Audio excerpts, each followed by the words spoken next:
Good morning and welcome to Belconnen Magpies vs UWS Giants here at Kippax Oval for the round 5 of the Eastern Conference Football League clash today here at Kippax Oval, commonly known as the Nest, or aptly named as the Nest, the new home ground that has been formulated by much hard work from the Belconnen community and the ACT government in partnership there, taking on the UWS Giants. Joining me in commentary today will be former 340 game player, Belconnen stalwart, Belconnen Junior in Paul Netting. Welcome to the show, Paul. Thanks, Brett. Thanks for having me. Cracking day for footy today. 18 degrees, beautiful sunshine. Should be a great day. Keep going, boys. And what promises to be a fantastic clash here at Kippax. Basting sunshine here for an early, morning start. UWS coming off a fantastic win against Wagga Wagga last week and a 77-point drubbing. Belconnen fresh from a bye last week. They're currently sitting 2-1. Promises to be a great clash as we get prepared for Bounce Down here on NEAFL Live. Sunday the 21st of April, round 5, UWS v Belconnen Magpies. As the umpires go at it, and it's big Porter in the ruck and the ball's brought to the ground. It's cleared away by Porter. He kicks it off the ground forward towards the Belconnen Magpies goals, and it's led out by Loken. It's Loken who attacks the ball hard out there, and it's just put through by Belconnen there, and it's put up as a big pack contests. The ball's brought to the ground by the UWS, and they're strongly tackled by the Belconnen Magpies there, as there's a promising start by the Magpies, an attacking foray. It's cleared away there by the UWS, out towards the grandstand side here at Kippax Oval, and it's Curtly Hampton that's tackled with the ball. He gets a handball away quickly down to the commentary side here, and it trickles over the boundary line for a boundary line throw-in. Good start by the Pies. Porter rushed the ball forward. Brock Weston, a lot of pressure in the forward line there, made 2 great tackles. They really appreciate his experience back in the side today. Yeah, that's an interesting in there, Paul, for the Belconnen Magpies. Brock Weston there, obviously coming fresh off a coaching stint with the Pies. What was the change of heart there?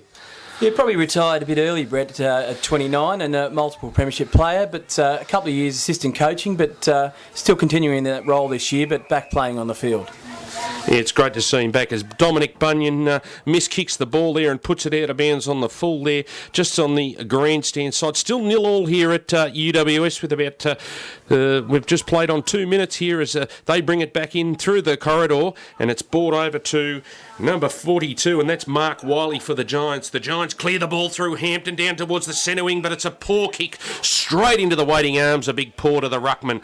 He gets an opportunity to send Belconnen forward, and he handballs the ball off to, that is Nick Collins. And I think the umpire's called play on there. It is play on. It's Jack Baker now. He gives a quick handball out to the far side. They bring it back through the corridor here into the middle of the ground, and it's a strong mark there by number 27 for the Belconnen Magpies. Matt Hegarty. Yeah, strong mark by Hegarty. They've switched the ball well, moving into the forward line now. On the 50 arc, a strong tackle by Jordan Harper. Looks like the footy's been locked in and we'll have a ball up. Yeah, so a promising start, but neither side really getting penetration inside the forward 50 there, struggling to make their mark as it's Deist goes at it with, and it's Tom Downey for the Giants who wins the clear out there, and an umpire's whistle in the background, and I'm not sure what they've paid the free kick there for, but it looks like it's going to the way of the Belconnen Magpies. Yeah, I think they've actually played that one downfield. I'm not sure what the infringement was, but it's still UWS. Yeah, UWS. My apologies there. It was the free kick taken by Hampton. Hampton, that's a Paul handball, and he beats the would-be tackler, and he takes on 3 or 4. It's Sean Edwards, apologies, and he takes on his 6th Belconnen player inside 50, and a poor kick there by Edwards right into the waiting arms of the Belconnen defender, who takes a low diving chest mark. He gets to bring it out, and that's Sam Rutland. He brings it out towards the far side over there, and it's another short kick into the hands of, I think it's Cameron Campbell out there. He brings the ball into the middle of the ground into Josh Hegarty. Hegarty drives the ball towards Brock Weston, and it just rolls over the boundary line for a boundary line throw-in, or I think it's out of bounds on the full there. Yes, it is out of bounds, so it's a UWS free kick there. Promising signs there for the Magpies, bringing out a defence. 3 or 4 sharp passes, moved it well. Unfortunately, the last kick went out of bounds on the full. Back at the 50 arc now in defence for the UWS.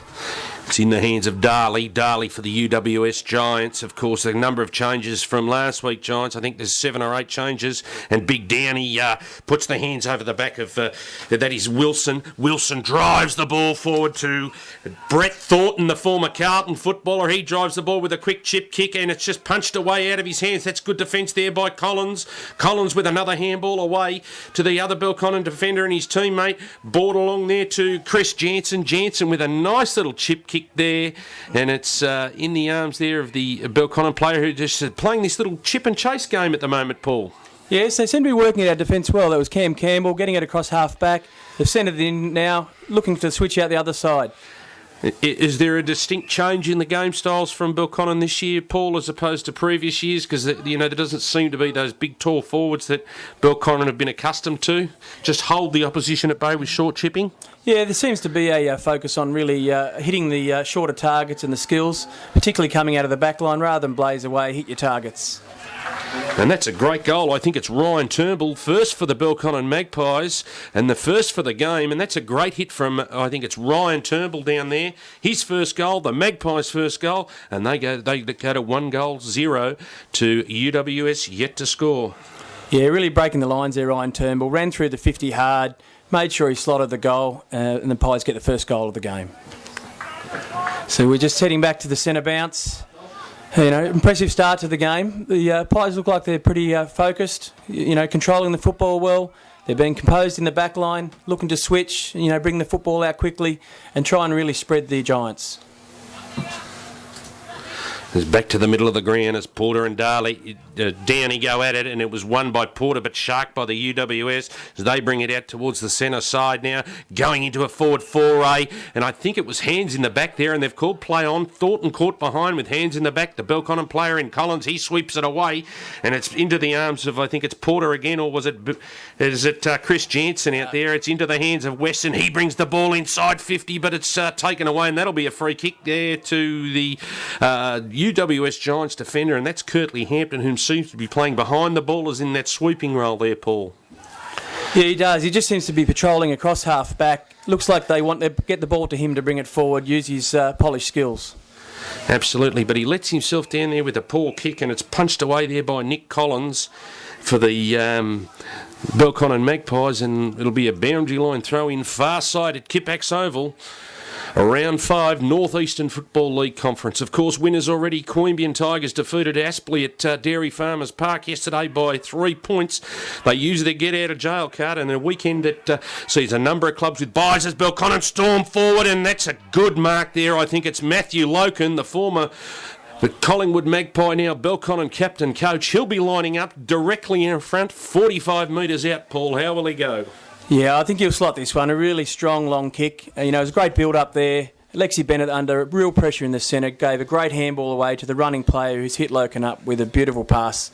Here he is lining up for goal, about 48 metres out. He's very happy with it. Straight through the middle, he slotted the goal. Great start by the Pies, up 2-0. That's a great start there by Loken, a strong lead, rewarded there by Lexi Bennett, and you can just see the experience already, that the added advantage of course, returning James Bennett and Lexi Bennett there, Paul. Yeah, the Bennett boys have been a great inclusion back in the club this year. Great leaders. Lexi Bennett's obviously the captain of the side, and James has come off 3 really strong seasons in the Sandful and winning a best and fairest there last year. So bringing great form back into the NEAFL competition. And I suggest they'd be welcome additions back to the Belconnen Magpies, because they're tremendous people and wonderful young men. So that's great to see them back. And it's Big Porter again as he gets a quick tap out in towards James Bennett, but he got dispossessed by the UWS centreman there, and should be a free kick there. I think it's going to be too high. It's paid over the shoulder there. It's to Thornton. Andrew Browning, the defender for Belconnen, just got a little bit behind there, and Thornton used his experience, and he'll be lining up 46 metres out on a slight angle. Yeah, the UWS really looking to go to Thornton. They've already seen 3 one-on-one contests with Browning. Browning's really just got to keep bottling up against him, make sure he brings it to ground. Don't worry about taking the mark. Here we are, Thornton having his shot from goal, about 48 metres out. It's pushing to the right and through for a behind. UWS looking to pressure at the kick in here. It's a bit of a huddle in the middle. Browning's leading wide, calling for the footy. The spot of the kick up, it's not good. It's a turnover. The Pies are trying to clear it away now, get a footy down the line. Here we are, approaching the wing. The footy goes back in long with the Giants. It's a strong contest. The ball comes to ground. The 30 out from goal. The Giants have it near the boundary line. Is he looking to centre it or have the shot? No, he's kicked it through for behind. I think he's just missed it. That was Will Hoskin-Elliott, obviously coming down from the seniors last week. And, he's a player that UWS is probably expecting a little bit more and probably should be playing a little bit more senior footy. He's got silky skills, can take a real good grab. He just pushed that to the near side. So the Giants' second score for the morning. The kick in, unfortunately, has been turned over. Browning misread the footy. It's been marked outside 50. Just heading back in now. Into the hot spot. Looks like Porter's been strong there. He's had a strong start to the game. He's taken a good defensive mark there. His tap work's been good so far. He's looked to have the dominance in the middle. The Belconnen midfielders just want to start using the footy better off his hand. Yeah, Jordan Harper drives the ball down the wing, long down towards looking for Loken. Is it down there or is it Deese? It was Deese, and there's a quick handball out, and it's run forward by the Belconnen players into the arms of Loken, who takes another strong mark. He's about 45 on a very tight angle, looking to centre it off here, and he does that. He does it really well and finds John Love, fresh off the euphoria of having a baby. So congratulations to John Love. Had his first child for the weekend, Paul. Yeah, he had a boy, missed the game last week with the birth of his son, Cade. So, yeah, welcome addition to the Belconnen family. Loken plays on around the mark. He's having a shot from 50 on the run. Looks like he's pushing into the side. And the UWS will bring it out of the defence.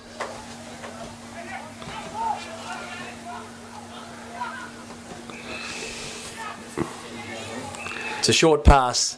They run it out of the defensive, about 40 out from goal. It's Wiley on the run there from the back half now, and he finds his teammate leading up the ground, and that's good pressure outside the 50, but they get allowed to run through the middle of the ground, and it's sent long towards Thornton, who takes a good mark in front of the defender, Browning. That's the fourth time they've gone to Thornton, so it looks like to be the senior players in Will Hoskin, Elliott, and Hampton, and Thornton really using that AFL experience to expose Belconnen through the middle of the ground, Paul. Yeah, I don't think Belconnen will be happy with the pressure used there. You know, the short pass, 30 metres out from fullback, the guy was allowed to turn and run, you know, which opened up options through the centre of the field, and there was not much he could do there. The pass was good to Thornton. He's taken a strong mark, and now having his shot for goal. It's about 40 out. Looks like he's just pushed it to the right, so the Pies let off the hook there. Here with Curtis taking the kick in. Looks like Curtis is playing down back for Belconnen, is that right, Paul? Yeah, it looks like he's been around centre-half back, but I wouldn't be surprised if Thornton, you know, keeps up the dominance and keeps taking some marks that Curtis won't go on to him. You know, strong body, really put some pressure on him. Yes, Browning caught out a little bit there. Unlucky for Loken there. He just, no, it wasn't Loken, it was Deese who just got fell at the last moment there, and the ball gets rushed over there, but a booming kick out by Curtis allowed Porter to touch the ball and get, right to the middle of the ground. That was a fantastic clearing kick, and I think we'll see a trend as the season goes on that more players will be able to, if they've got a good long kick, it's going to be used to break those zones up, Paul. Yeah, I think you're exactly right. You could see there the way Porter had actually set, 20 metres back from the 50 arc there. Obviously, the long kick was coming. They set for it, quick handball. You get the football into the forward line with two kicks. So. Yeah, Ugle receiving the ball back, and he brings it out towards the grandstand side, and they've crossed the players. They get back through the middle of the ground, looking towards Thornton, leading up the ground, and it's just punched away. I think it's Big Downey down there. The ruckman, is it number... for the Giants in front of Mark Wiley. Mark Wiley went to ground, and the ball's going to beat them all and just trickle over the line for a boundary line throw in, probably 55 metres away from the Giants' goal here at the Nest at Kipax Oval. The Giants have been really working hard the last couple of minutes with their spread, really working hard downfield. The Pies are really chasing hard to try and keep the pressure on the spread, so it'll be interesting to see if the Pies can keep that up and keep the pressure on. Yeah, John O'Rourke gets a nice handball away to Tim Golds. It's Golds onto Wiley. Wiley brings it onto his right boot, looking for the lead of Thornton, but it's butted up there by Cameron Campbell in the back half. He switches across the ground, the opposite side with the left foot. He brings it in towards the Giants again. I think it was Hoskin Elliott again, and the ball has just been punched over the line there by the Belconnen defender, result in a boundary line throw in. It's 2-1-13 to the UWS Giants, 3 behinds. Savcoat did well there to get the ball out of bounds in the defensive situation. The switch wasn't good to a 2-on-2 in a dangerous position, so I think the Pies will be happy to get the boundary throw in from that point. Looks like Loken's up in the ruck. Loken does battle there with Downey, and it was the taller Downey, but that's a good grab there. Low on the boundary line below his knees was the number 45, the bearded Andrew Browning. Browning to bring the ball back in deep inside the back 50 for the Belconnen Magpies. Looking towards Loken it was, but it's been brought back in towards Downey. Downey with a quick handball off there to Kurt Aylett, and he's been wrapped up. No, he's been able to strike free, and that is a strong mark out there by Adam Tomlinson, and he's about 40 metres on a tight angle. He'll be shooting for his first and possibly the UWS's first out here at the Nest. There's good composure there by the Giants. About 55 out from goal. Rather than blaze away, really lowered the eyes and spotted up the target. Here he is kicking for goal from about 40 out on a tough angle. Looks like just pushed out to the right. Strong effort, but it's just a point. So the Pies will bring it back in. It's Curtis that brings the ball back in towards Jack Baker. Baker out to Browning. Browning tries to evade the would-be tackler there from the Giants, and he's been rewarded for dropping the ball. So that was a fantastic tackle there by Josh Growden. Growden brings the ball inside 50 with a long left raking kick, and it's just rushed through, and it's going to beat them all. And it's a rush behind. UWS yet to score a goal, but peppering the Belconnen Magpies scoring end. 2-1-13 to 5 behind the UWS Giants. I was very fortunate there. Cam Campbell was manned up on the much taller Thornton, but he managed to make the spoil and get it through for behind. Here we are out on the wing. Curtis, great handball to the running John Love through the middle of the field as he pushes out to half-forward flank. Yeah, out towards that, it's Jordan Harper there, young Jordan Harper. Of course, his father, Johnny Harper, a Belconnen stalwart himself, but it's again, it's brought back through the middle of the ground through Edwards, through a good handball, looking for the run of Hampton. He got missed, and it's on to Love. Love riding the wave of a new addition to the family again, and it's on to Dominic Bunyan. Bunyan first grab. Oh, that's a strong grab. I think it's Andrew Deese in the middle there. I think the Deese, the boy from Lavington, Victoria. Correct me if I'm wrong there, Paul, but he's shown, because he's teased the Belconnen supporters. Would that be a fair summation of Deese? I rate him as a player, a very strong player. I think last year he did a lot of work up forward, probably without much support. So, hopefully with Loken up there, just another avenue for goal. He's a good strong mark, a nice kick. Looks like he slotted that one for the Magpies third. So great work by Andrew Dess. Yes, I certainly liked his hands above his head, and he did do a lot of the grunt work last year, Paul. You're dead right, and with the experience of Loken up there in the middle of the ground, it might be a whole lot better. Yeah, absolutely. I think with a lot of support this year, he'll get more space and more use of the footy. His father, John Dess, a former Belconnen player. They've been in Lavington for a number of years, but relocated back to Canberra in the past few years, and certainly a welcome addition back to the Belconnen community. So it's Belconnen keeping the scoreboard pressure on, 3-1-19 to UWS, 5 behinds. As we wait for the bounce down here at the Nest, the umpire puts the ball up towards Downey and Porter. It was Porter who made good ground on Downey. Downey really needs to get his body in the contest for the Giants if they're going to be successful in the middle of the ground there. 15 goals, handball off for the Giants. Giants puts the ball down towards Will Hoskin Elliott. The ball beats them all, and it's 23. And yes. Josh Hegarty for the Belconnen Magpies. He tried to get a quick kick away, but he got the handball to Sam Rutland, who was under a lot of pressure, but they'll get the ball up, so good chance to get the football out of defensive 50. The umpire bounces it up again. It's Porter and Danny to go at it again, and they're just reading Porter a little bit better off the hands in the centre of the ground there, UWS, and it was a quick kick away, but the ball's in the middle of the ground and it's driven again forward by Belconnen, and that's a great grab there by Brock Weston, showing all his experience and class. A little bit hairless these days, Brock Weston, or he's had a crew cut, but he puts the ball deep inside the forward 50 there. There's a lot of space behind there for young Jack Steele if he's clever enough, but the ball beats him over the boundary line, and I'll give him a bit of credit. He tried to take on the defender in Mark Wiley there for the UWS UWS Giants, but he was unsuccessful. Boundary line throw in deep inside the Belconnen forward 50. It's Des to go at it with it's Josh Growden there for the UWS. He gets it out and he gets a handball. He's beaten 3 or 4 tacklers. Another handball away to Wiley. Wiley brings the ball down towards the grandstand side onto the lead of Wilson. Wilson brings the ball into the middle of the ground, and that's a poor kick put to John O'Rourke. He goes at it one-handed, and it's brought away to Browning again, and he kicks the ball. He probably should have handballs as we spoke about at the top, but then it's just going to trickle all the way over the boundary line and beat. That's Hegarty for the Belconnen side.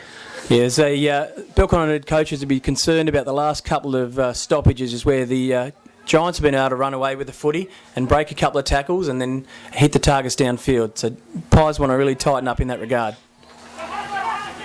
Here we have Savcoat's got the footy on the wing. Good handball inside. The Pies look to bring it back inboard. 40 metres out from goal. It's Brock Weston chasing. He's out in the open side. Can he evade the tackle? Looks like it's going out of bounds for a ball up on the... Of course, the match-up there looks like to be Brock Weston on Josh Bruce, the brother of Aaron Bruce there for Eastlake. So Brock fighting the Battle of Canberra out there. We have a ball up inside the Belconnen Magpies 50. The footy's cleared away with a rush kick out to the wing. Porter's got his head over it. He gets the handball away. Another quick handball. Rutland kicks the ball in long to the Belconnen 50. It's a strong big ruckman by Downey. Downey clears the ball for UWS, and they turn the ball back down towards the far side there. And I think it's Tomlinson out there, and he brings the ball with a poor kick inside the forward 50 there into the arms of Des, and it's quickly kicked forward. What's the umpire paid here? I think he's allowed it to go on, and it's through for a point. So... One thing for the Pies this quarter, James Bennett hasn't seen much of the footy yet. The Giants have really been focused on shutting him down. He's been the key mover for Belconnen in the first 3 games, so the Belconnen will be looking for a lift out of him. It's Wiley to bring the ball in for UWS. He kicks to himself towards that of Zach Williams. I think it's a free kick, and the umpire's going to bring it back to Zach Williams there for the UWS. Can you see the match up there for James Bennett at the moment, Paul? No, I can't see. I'll just have to work that one out. But they're certainly just trying to shut him out of the game. Really, at the centre bounces, they're playing tight on him. Make sure he isn't getting an impact on the game. Yeah, the ball's brought down towards Tomlinson. Tomlinson looks towards the forward 50 for Thornton. Thornton with a strong mark in front of Browning. The Belconnen coaching staff may have to look at a change there, possibly Curtis. Browning outclassed in the air against the much more experience there of Brett Thornton, of course the former Carlton footballer now at the GWS Giants. He's shooting for his third shot on goal, possibly the Giants' first. Yeah, Thornton's moving well in the forward land. He's just lost Browning a few times, just moving with a good sideways movement, and then, just darting forward and taking the mark here. He's having his shot from 40 metres out. Looks like it's going straight through the middle. The goal umpire gives a signal. It's a goal to the Giants. Yeah, that's their first. So the score moves along to Belconnen 3-2-20. To UWS Giants 1-5-11. They've wasted a few opportunities, I'd suggest, the Giants. They wouldn't be happy with their shots on goal, Paul. Yeah, they've certainly had as much of the footy, but and they've had some shots in good positions, but just haven't seemed to have converted. So there's a bit of a frucker in the centre right now. There's a lot of attention given to James Bennett here.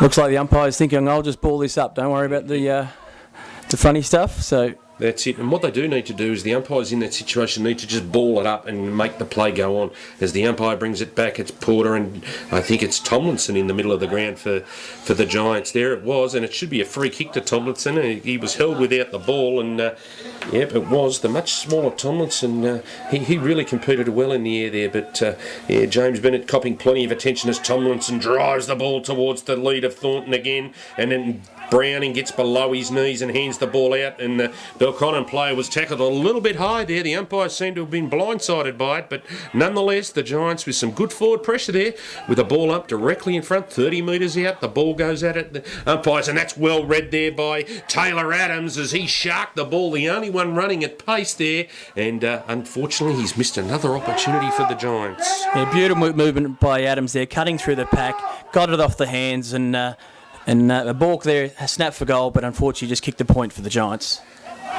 Let the Pies off the hook.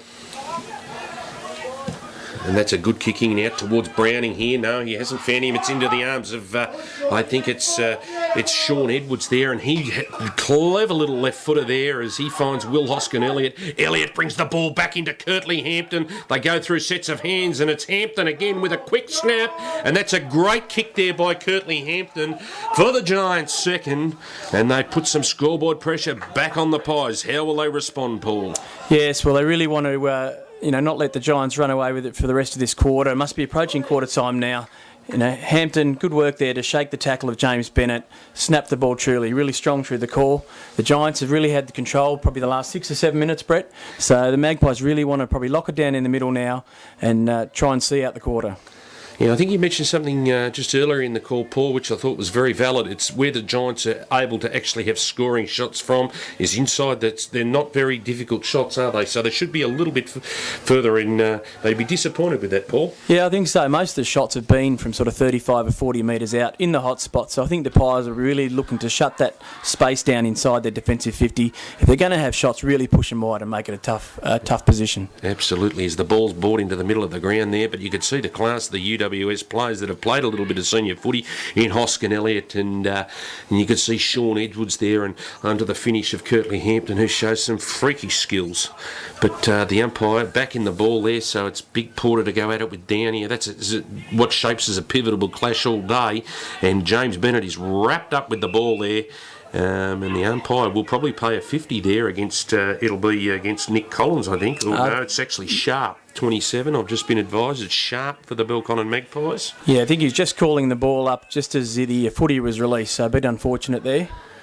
Yeah, probably should have played to the whistle there, but as the Giants, they bring it out, and I think it's Thornton. He brings the ball into the middle of the ground, and unlucky not to have taken the ball, and the Belconnen players just mill around, and it's Chris Jansen who gets the quick clearing away there and it's a free kick out of bounds on the full. Was it marked out there by Thornton, was it? I think it was out on the full, just a rush kick on the left foot, went out on the full. The foot has been brought in, just inside 50 on the boundary line still. Magpies really need to lock down this space now, crowd the hot spot. The footy gets kicked in to the top of the square.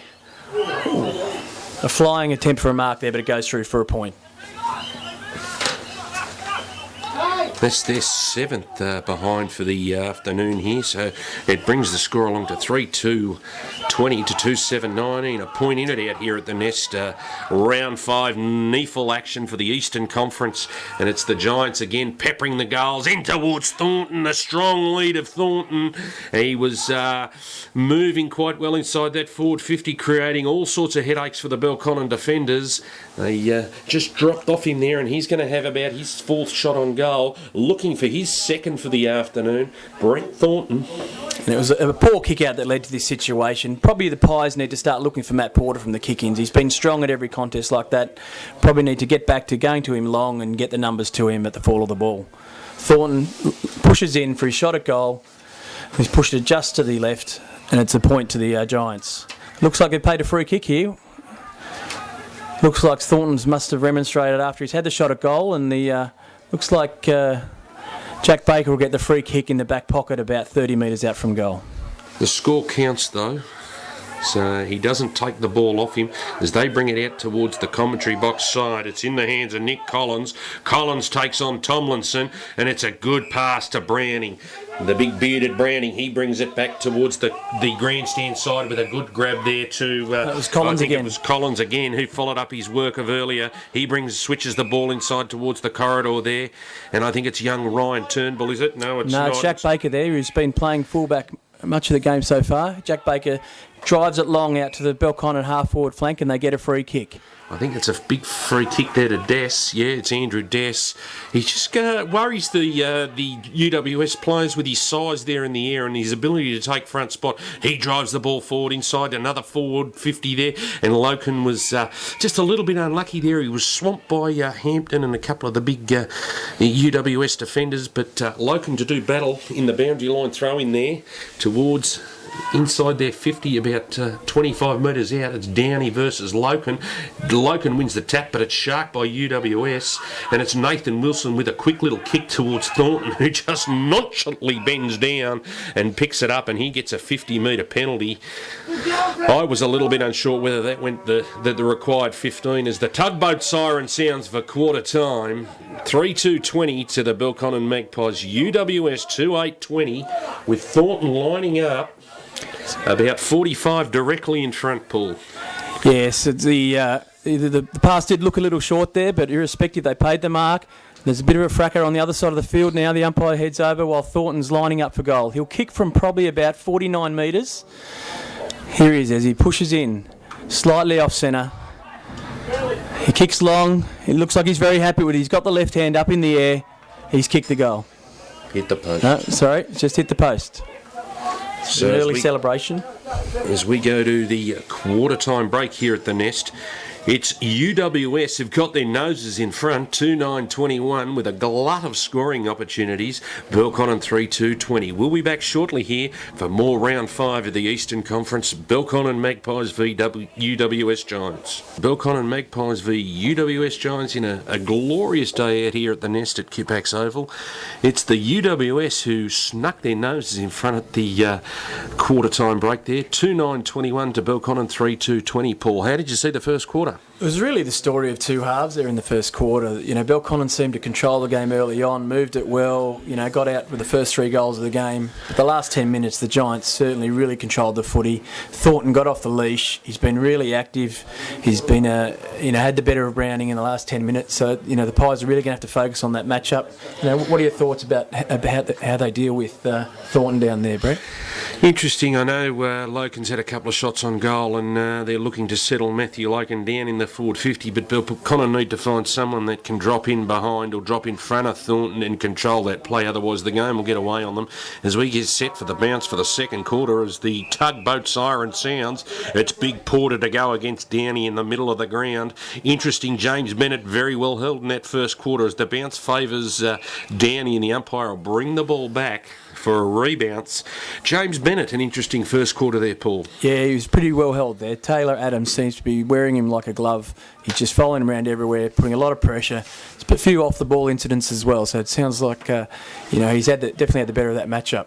Yeah, it's Collins brings the ball forward with a quick kick, and another one there by Collins again, and it's just held up there was Kurt Aylett, but he managed to get the kick away for down towards Brock Weston in front of Wiley for the UWS, and it just runs over the ground there. Of course, Taylor Adams finished off that quarter there with a great running snap at goal there. So there's plenty of feeling out there today, Paul. There's plenty at stake. Yeah, the Niggles already started in the second quarter here, Brett, so a bit of feeling in the game. Yeah, Loken wins the tap in front of Downey, and it's just taken away there by Adams again, and it's a free kick paid there by the umpire, or was he elected to ball it up there? It's one thing they do need to get sorted out here in the Eastern Conference, is they've just got to get in and ball the ball up and just break the play up so there's not so many packs developing. Downey just pushed away Loken, and he punches it towards the boundary line, and it's Collins who sweeps the ball inside there, and it's just taken away by, I think it was Hegarty there, and as Downey puts the big body in front, James Bennett tries to beat 2 tacklers, but Taylor Adams and Mark Wiley there wearing him like a glove, and the boundary umpire will, and they're giving him a lot of attention there, Bennett. They obviously see him as the key for Belconnen, and he's a very good player, James Bennett, as we mentioned, North Adelaide best and fairest last year, and he'll be a welcome addition back to the ACT representative side. It's Wiley punches the ball away, and it's Josh Hegarty tries to bustle his way through there, and it's Big Porter who puts the ball with a scrubbing right foot kick towards there, and it's Hoskin Elliott who runs the ball out on the left boot, driving it along, not really looking for anyone, but it's out towards that of Hamlin. Sorry, that's Tomlinson, number 20 for the Giants, Adam Tomlinson. He brings the ball in towards Tim Golds, and they're going to have a shot on goal, 40 metres out, probably on a slight angle. They're very good at just looking inside the corridor, and their forward 50 players are just leading towards that hot spot all the time, Paul. Yeah, totally agree, Brett. And the Magpies really didn't contain the spread well there. The Giants had a couple of options going forward. So here he is, having his shot for goal. He's kicked it long. No, it's gone to the right and just through for a behind. You know, the Magpies, they early part of the game really contained the spread well, but the Giants look like they're getting off the leash now. Magpies really want to start containing their the spread from the footy.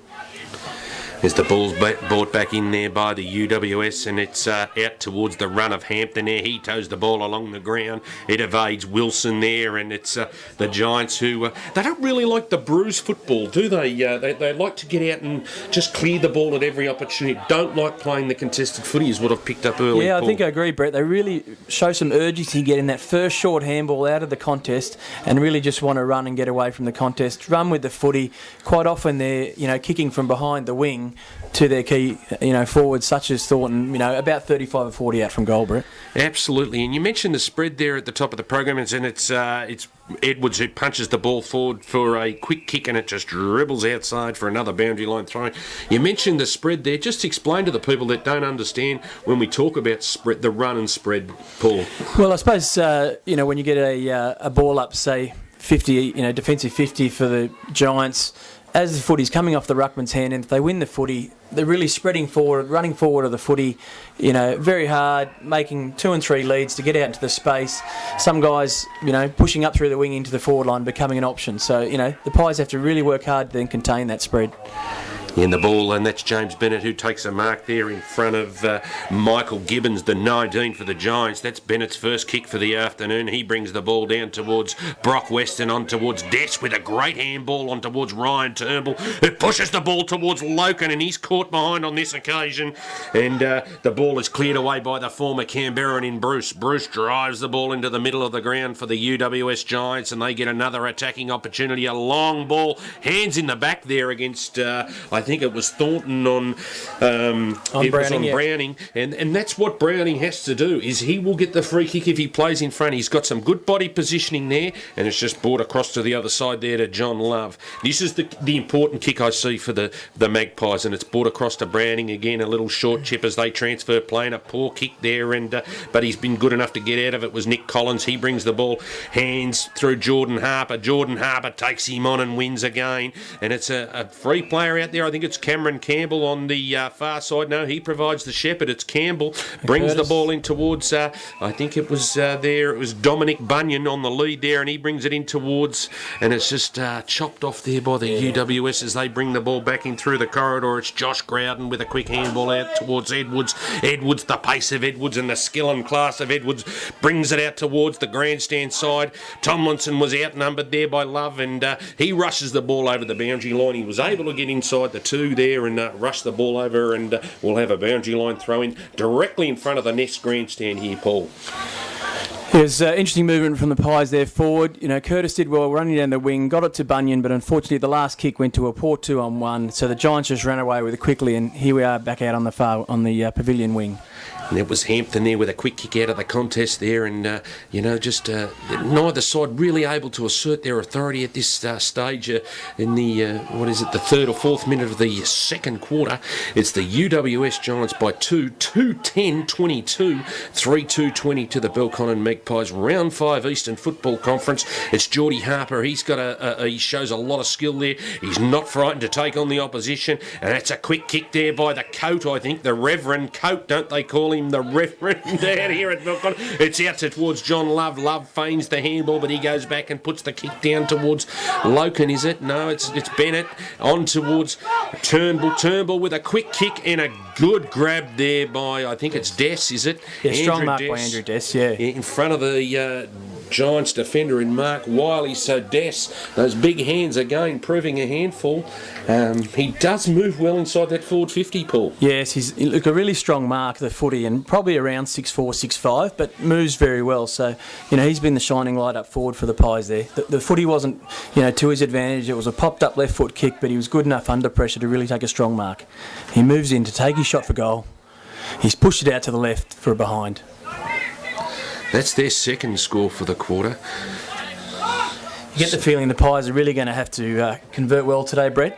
they did in the first quarter when they took their chances, when the Giants missed a lot of set shots and, kept the scores tied up near quarter time. Yeah, Hoskin Elliott brings the ball back through the middle of the ground towards Edwards. It's Hampton with the ball in hand for the Giants. It seems to be going to the names that we frequently call out there, and that was high there by the Giants player, but he got away with it as Big Porter gets pushed off the footy, and it's a handball out to Growden. Growden a handball towards Taylor Adams, the block guy that's marking James Bennett and doing a wonderful job at this point in time, but it's been turned over there, and it's Simon Curtis again. He's having all sorts of game out there against the UWS. It's driven forward towards the run of Love, who again was able to push off his man and spread forward and got forward of the footy. So good work there by Johnny Love. Doesn't back his chances there, and he gives it out towards, I think it's Curtis again, is it? He drives the ball long for a long behind. Curtis has certainly had a strong start to this second quarter. Really been physical. Pulled a big bump off in the pack situation before, and the player's actually still down at the Giants' centre forward. So a bit of a concern. The trainers are still out there with him. As Thornton beating the foot race there, but the ball's going to beat him over the boundary line. So well done to Browning there. He just tailed off Thornton, but they keep bringing the ball through the centre of the corridor, the Giants, and they've had a lot of success through that. Of course, 12 shoring shots to 7. The Giants wouldn't be happy with that, as there was a lot of noise coming from the coach's box. It's in the hands of Rutland. 28, Sam Rutland, another one of the younger brigade for the Belconnen Magpies. He's a little bit indecisive as he twitches it around towards the grandstand side here, right in front of the commentary box here at the Nest. And that was a poor kick, and it turned over to that man, Curtly Hampton, who's just reading the play at will there in the back half as they bring it through, and it's Darley who runs past with a handball, and he follows it up again with another handball. Jared Ugle gets it onto the left boot, and he drives it long, and it's rolled out of bounds, so that's gone into the favour there of the UWS Giants. Another boundary line throw-in. Interesting to see what they can do at the stoppage here, Paul. Yeah, exactly. The boundary throw-in's just outside the point post, so really when the ball comes in, it's going to be in a strong position to have a shot for goal here. The Belconnen get it away, get the quick handball away to Lexi Bennett, who fires one away on the left, just outside 50. There's a strong contest from the Pies there, but you Giants have got the footy. A handball inside, another handball at the back. Strong tackle there.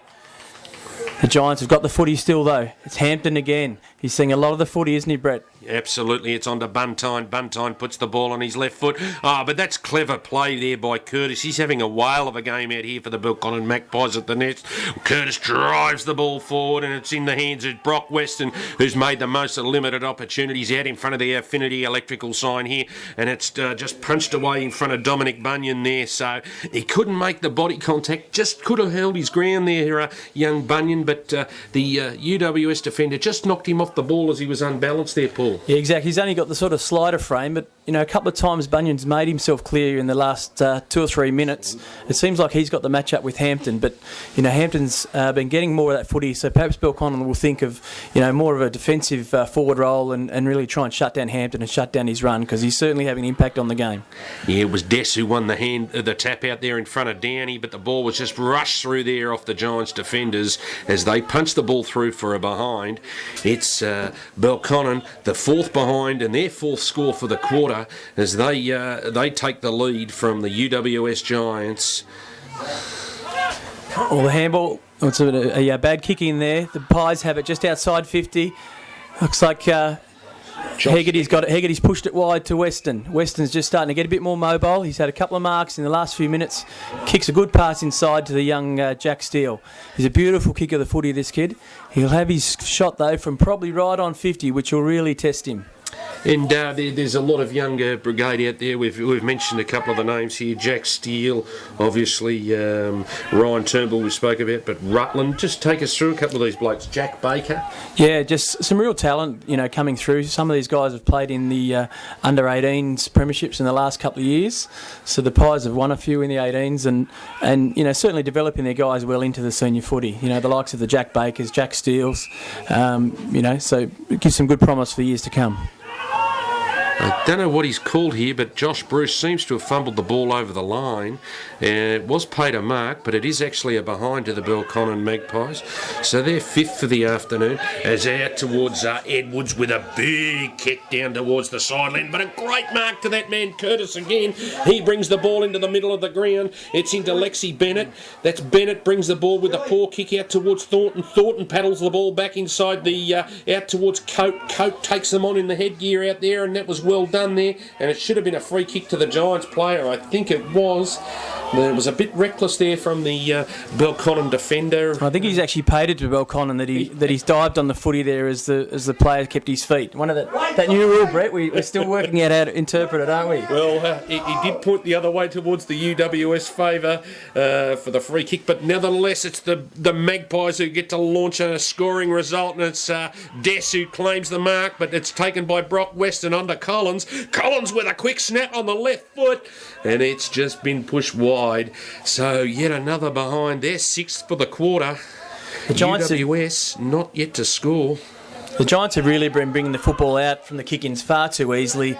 You know, that's about 2 or 3 kick-ins in a row now. They've gone for a short pass. The guy's been able to play on straight away, and they're running, then hitting targets outside 50. It's far too easy. The Pies have got to work hard in that defensive 50. If they're going to go wide with the short kick, they've got to have someone on the mark and really hold them up if they're going to contain them, Brett. Absolutely. It's Darley who swings the ball back through to the middle of the ground there, and the Giants, and through Zach Williams. It's young Zach Williams now. He brings the ball across to the grandstand side. They are switching the ball at will out here, trying to make Belconnen run and be accountable and trying to catch them on the overlap, and that's just pushed by Ryan Turnbull, I think, towards the boundary line. It'll be a boundary line throw in. The umpire didn't play deliberate. Very, very lucky in that situation.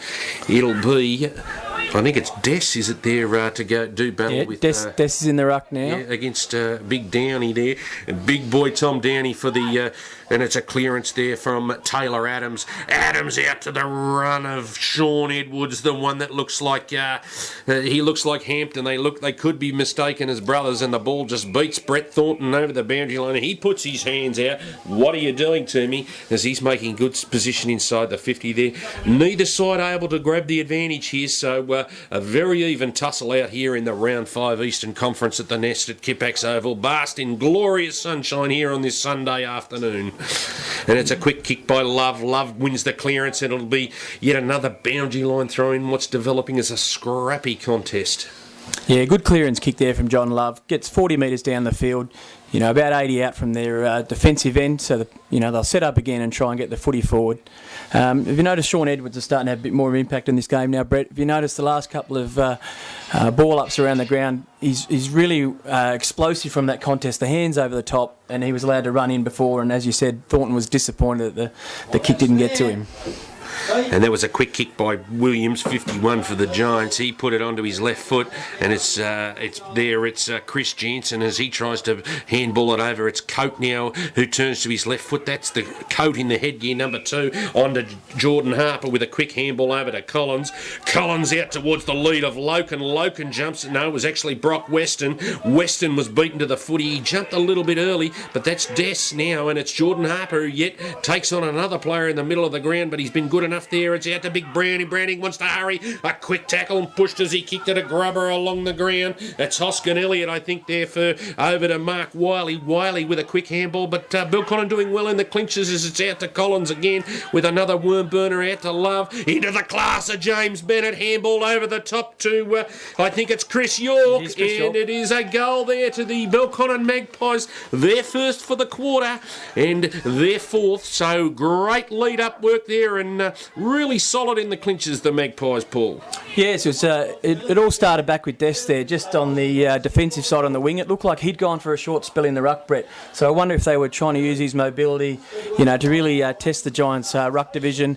He took a mark at just defensive side of the wing, got it forward, and then really it was just a couple of 3 or 4, handballs, and just keep pressuring the ball forward, and York runs into the goal square under pressure, but still gets the footy through for a goal. Yeah, they're first for the quarter. The Giants yet to score in this quarter, so well done to the Magpies. And it's Porter that goes into the middle of the ground. That's James Bennett again there with a clearance out of the middle of the ground, starting to get his hands on the footy. And it's that man. No, actually, it is James Bennett who didn't get the clearance. He's moved forward, and that's great work. He showed his class above his head there in front of the GWS defender lining up. It'll be interesting to see if he's worked on his goal kicking whilst he's been away at North Adelaide, Paul, because that was one of his deficiencies in his game. No, certainly he's strong. I'd say he's a strong goal kicker now. He's pretty good user of the footy, but he's made a liar out of me there, Brett, and he's pulled it to the left. So as you'd expect, to put the mocker on him. But good clearance work there from the Magpies there. Got it to Lexi Bennett. Beautiful kick forward to James Bennett. So it looks like maybe they've brought him forward now, Brett, just to try and shake the tag. Absolutely. I mixed both of the Bennetts up there. Apologies to James. But nonetheless, out of the same family, of course, their father, Peter Curly Bennett, was a good footballer in his day, as it's into the hands of Josh Bruce, the former Eastlake product from Gramilla.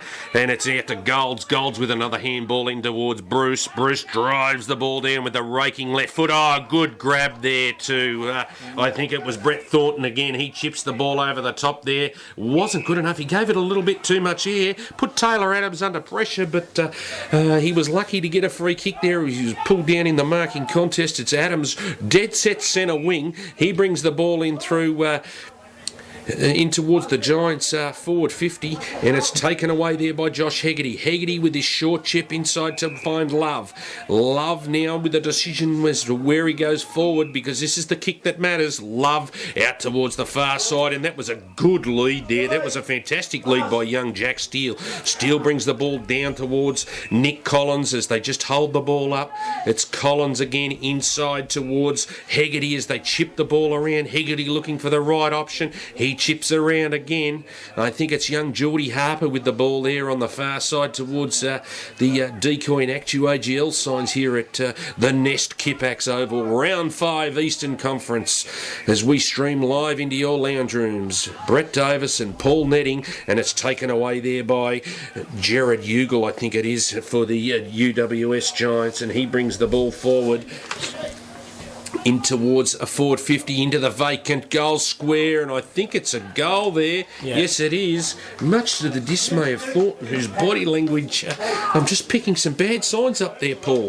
Yeah, he seems disappointed there that obviously didn't draw the footy, but obviously got to go with the team things. He's had the shot from 50. It's gone through for the goal. Just be positive about it. The Pies had a good build up there. 4 or 5 passes up the wing and get it to half forward, but just the kick not to the advantage of the forward Brock Weston. Unfortunately for the Pies, the Giants then running through the centre, into an open forward line where there's, say, 2-on-2, Brett. It's really going to be hard for defenders to contain that. Absolutely, and it's big Tomlinson, Adam Tomlinson, to do battle with Porter in the middle of the ground. The umpire bounces it down. It is Porter who gets first hands to the footy, but it's John O'Rourke trying to make a clearance out there for the Giants. James Bennett dives on the ball, and he's very unlucky. I don't think there was an attempt made there, and what will the umpire decide to do?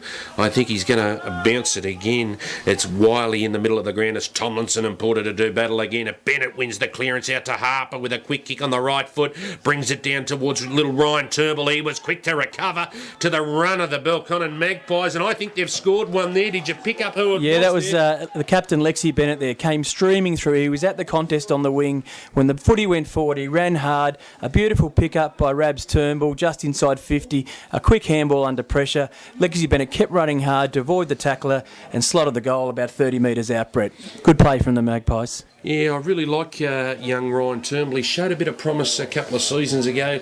Probably had a little bit of a downer year last year, I'd say. Probably didn't maybe he got the second year blues, Paul, but he does show a lot of promise out there. He's done a couple of nice things today. And again, the class of the Bennett boys, and that's a bad bounce by the umpire. It'll come back to do battle with Porter and Tomlinson. But you can really see the experience that they bring back to the Belconnen Magpies, Paul. Absolutely. And when you've got so many young guys, Brett, first and second year players, you really do need that experience to help them set the structures around the field, the talking and the organising at the contest, and then really bring those players along.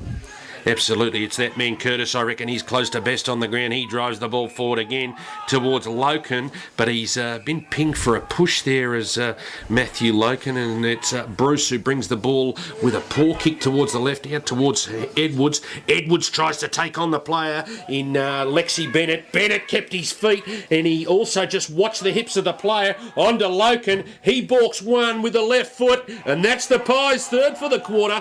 Big Loken showed his class there, the coach. Number 17, the former Collingwood player, really stood up there, just took on the opposition player, didn't panic with the football, and made a great decision. There was some great play there. It really started from the captain, Lexi Bennett, and Don Bunyan. Some really good pressure there. About 30 metres out from goal, near the boundary line. They won the footy back rather than blaze away. Gave the handball to Loken. He balked the kick, swung comfortably onto his left, and then slotted the goal as you'd expect he would. Absolutely, and there was a lesson in it to all those watching the video. Lexi Bennett, Edwards tried to take him on. He didn't take eyes off his hips, and he just created the turnover. So great work. That's experience there from Bennett as Porter and Tomlinson go at it. It's tapped over the back there as Bennett tries to get his body in over the line. I think he's going to win a free kick. No. He's not. I think it's Tomlinson with it. No, it's not. It's John O'Rourke. He's paid the 50 now, Brett. I didn't see what that infringement was for, but the Giants will get the 50 now, which will take him about 10 or 15 out from goal. So you'd think a certain goal to the Giants here, Brett. I think it was a infringement for walking across the mark, as it's O'Rourke right in front, and I think he has missed it. He didn't look confident taking that one, so it'll be an interesting. He didn't want to settle on the shot, did he, Brett? He just, rather than wait till the umpire marked it, he marked the spot, he just rushed the kick. And, I don't think the Giants coaching staff would be too happy with that setup. No, they wouldn't be. But Jack Baker, with a good grab there, he's a little bit indecisive with the ball as he puts it down towards the big hands of Des. But it was a good fly from behind there by Aidan Call. But the ball has beat them all, and we're going to have a boundary line thrown right in front of the interchange gates here at the Nest. Round 5, NEAFL action. Belconnen Magpies UWS stream live through neafl.com.au. Of course, winners this weekend, Queanbeyan with a great win against Aspley yesterday out at Dairy Farmers Park by 3 points, and they've got an interesting program. They've maintained their unbeaten start to the season, the Tigers, but they're now into the round 1 of the Foxtel Cup, and they will play Werribee at Etihad Stadium on May 28th, so that's another feather in the cap there under Cade Klemke, following on their great work from last year. And then back to the footy, it's Love with bringing the ball down towards Harper. Harper brings the ball inboard with a clever little chip kick towards, and he's let him down there, and it should be a free kick as it was. The umpire has picked up a free, it's gone the other way, out towards Wilson. Wilson with the kick towards Thornton. Thornton picks it up below his knees with the left hand, balks Browning, a bounce casual as you like, and I think he's brought up a behind. So that's a poor finish there from Thornton,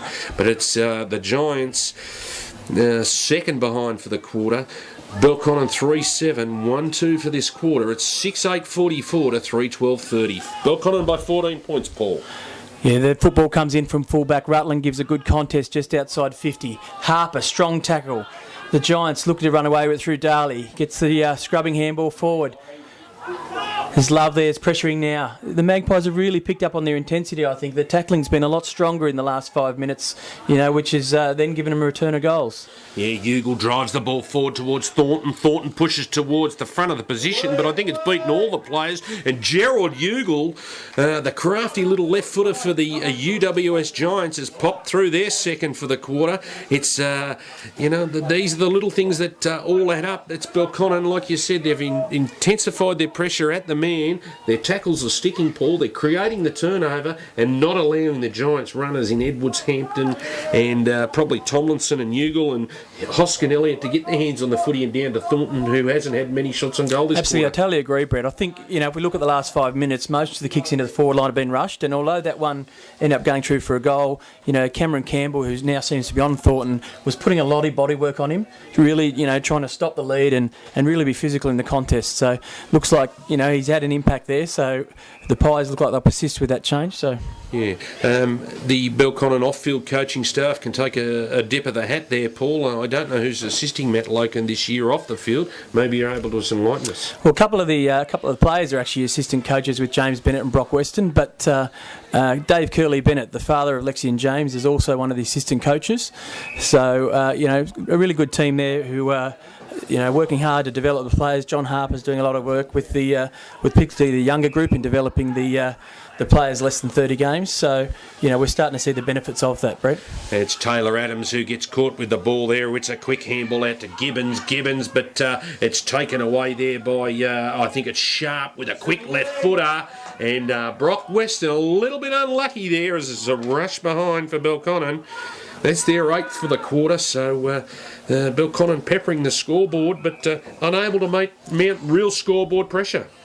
And just from the kick in there again, GWS have taken a mark 30 metres out from goal and been able to turn and run with the footy, and then we've seen a linking kick through the midfield now and into the forward line.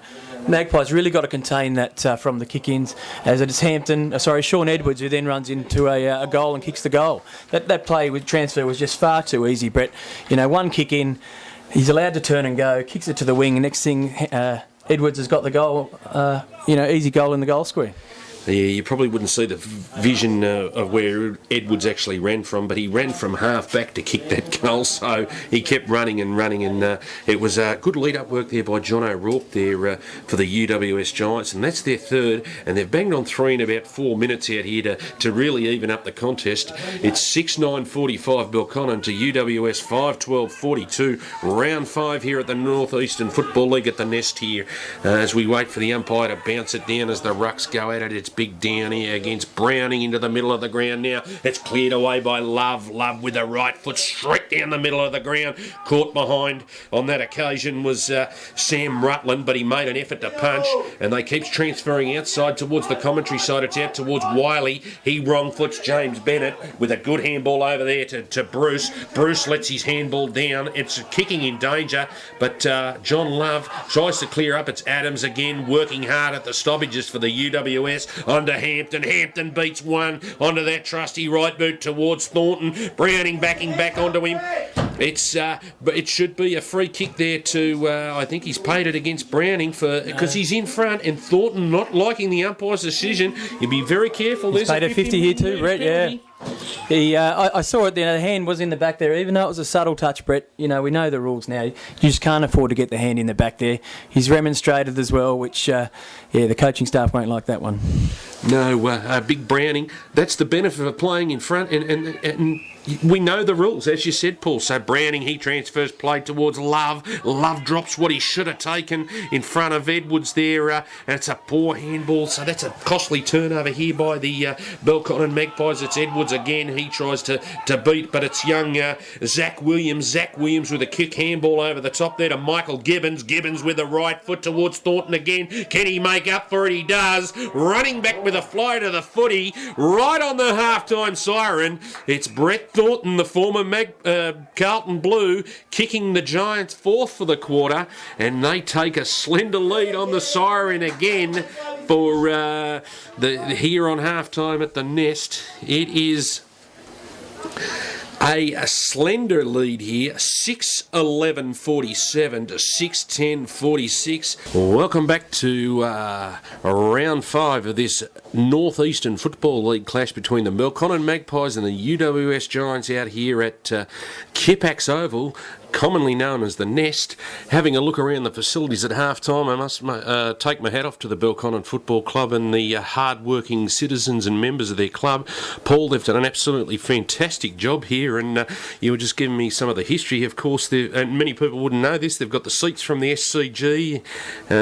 They've done really well to get some extra funding to create a rehabilitation room out the back there and going forward. I think Belconnen and all of the Belconnen community can really take their hats off here with this facility commonly known as the Nest. Paul, just run us a little bit through it.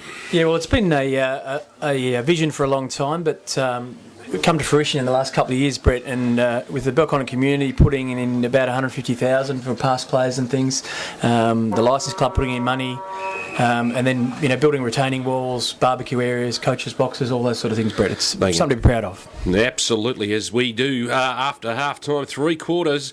Here it's Downey versus Porter. Porter gets the clearance to Bennett. Bennett then runs it up and follows it up. He tries to kick it off the ground there. He's a little bit unsuccessful, and it's the UWS through Williams. Quick handball out towards, that is Michael Gibbons. Gibbons on his hands and knees, and it's Wiley driven away there by, it's Josh Hegarty. Hegarty with a quick handball over towards James Bennett. James Bennett drives the ball towards, it's Brock Weston, but it beats all comers there. Weston now lining up on Buntine. There's a throw in there from... just inside the forward 50 there for Belconnen. An interesting quarter of football coming up here. I think we'll see the game decided here, Paul. I think so. I think, the cream will rise to the top in this quarter. James Bennett, good early sign there, a handball from the clearance and then a kick out on the wing. So, the Magpies will be looking for his experience to really drive him forward in this quarter. Absolutely. Needs to be up around the 9 or 10 touches this quarter if Absolutely. Belconnen are going to be successful, because he hasn't had much of the footy. He's done it's been young Taylor Adams for the Giants, but that's a quick kick out of there, and it could be a positive start there by Sharp. He's looked good every time he's got the footy, and he does some clever things, so that's a good goal there by Sharp, and a great start by the Pies. Really good player inside, Brett. He's at the stoppages, just the in-close work, getting the feed, the handballs out, the strong tackles. He's got that big, strong body, and I think he's been sort of one of the better players for the Pies today. Absolutely, I've been impressed with his work in close today, and particularly around the contest. Whilst Bennett's been very well held, as we keep referring to in the commentary, it allows blokes like Sharp to shine, but Porter getting first use of the footy, and the key for Belconnen in this quarter, I see it, Paul, is concentration, because they really had much of the running in that second quarter, but went to sleep in a critical 4 or 5 minute period, and the Giants piled on 4 goals. So as the Giants go forward, as the umpire gets barreled over, as I think it's Thornton out there, he gets taken to the ground in a strong tackle, and I think the umpire's seen it that way as well, and that's a great tackle out there by... Curtis has started the third quarter. Great there. Huge tackle on Thornton. Very strong. Yeah, and it's pushed forward by Lexi Bennett. Just a little dribble, and I think the umpire is going to throw the ball in. Yeah, it beat all comers over the ground there. But Curtis close to best on ground in the first half there, I reckon, Paul, as it's thrown in there, and Porter and Downey go at it. It's Downey who wins first tap out towards Cameron Campbell, of course, the football manager at Belconnen, been playing senior football out there. And another strong tackle there by Curtis, but it's been taken away there by John O'Rourke out of the middle of the ground, and Nathan Wilson. No, it's not Nathan Wilson, it's Thornton from behind. I just caught the 6 there, but he stood tall, got behind Browning and took what was a great contested mark. Yeah, I think Browning's got to revert to what he did in the second quarter, Brett, where he started to play from behind a bit more. That time he just got caught in front, the long footy over the top. Thornton's just held him off to take the mark. Absolutely. Thornton, he's lining up for his third goal for the afternoon, and I think he's put that one through. I must say I did see some negative signs from Thornton with his body language there in this young UWS side. I think he's out there for a bit of leadership, and it can reflect badly on your younger teammates. Absolutely, I think so, Brett. I think you've just got to be really positive. If you get a free kick go against you or what have you, you've just got to show your leadership and organise and be the good example for the younger players of how you're then going to turn and chase and pressure and do all those sort of things that make a complete footballer. Absolutely, Paul, and you would have experienced that through your 340 grade games through the Belconnen Magpies, of course, playing in a senior premiership as it's bound to the middle of the ground, and really appreciate your insight into the Belconnen Magpies today and the thoughts on the game. It's much appreciated, and doing a great job in the co-commentaries box here is Paul Netting, the 340 gamer for the Belconnen Magpies, and one of the stalwarts at the club, and it's brought out again here by Sam Darley, and it's quick, and I think I hear a whistle out there, and it's going to be Belconnen. A 50-metre penalty, if you don't mind. No, it's not going to be a 50-metre penalty, but it's that man Curtis with his 4th touch for the third quarter here. So he's really impressed me out here today, Simon Curtis.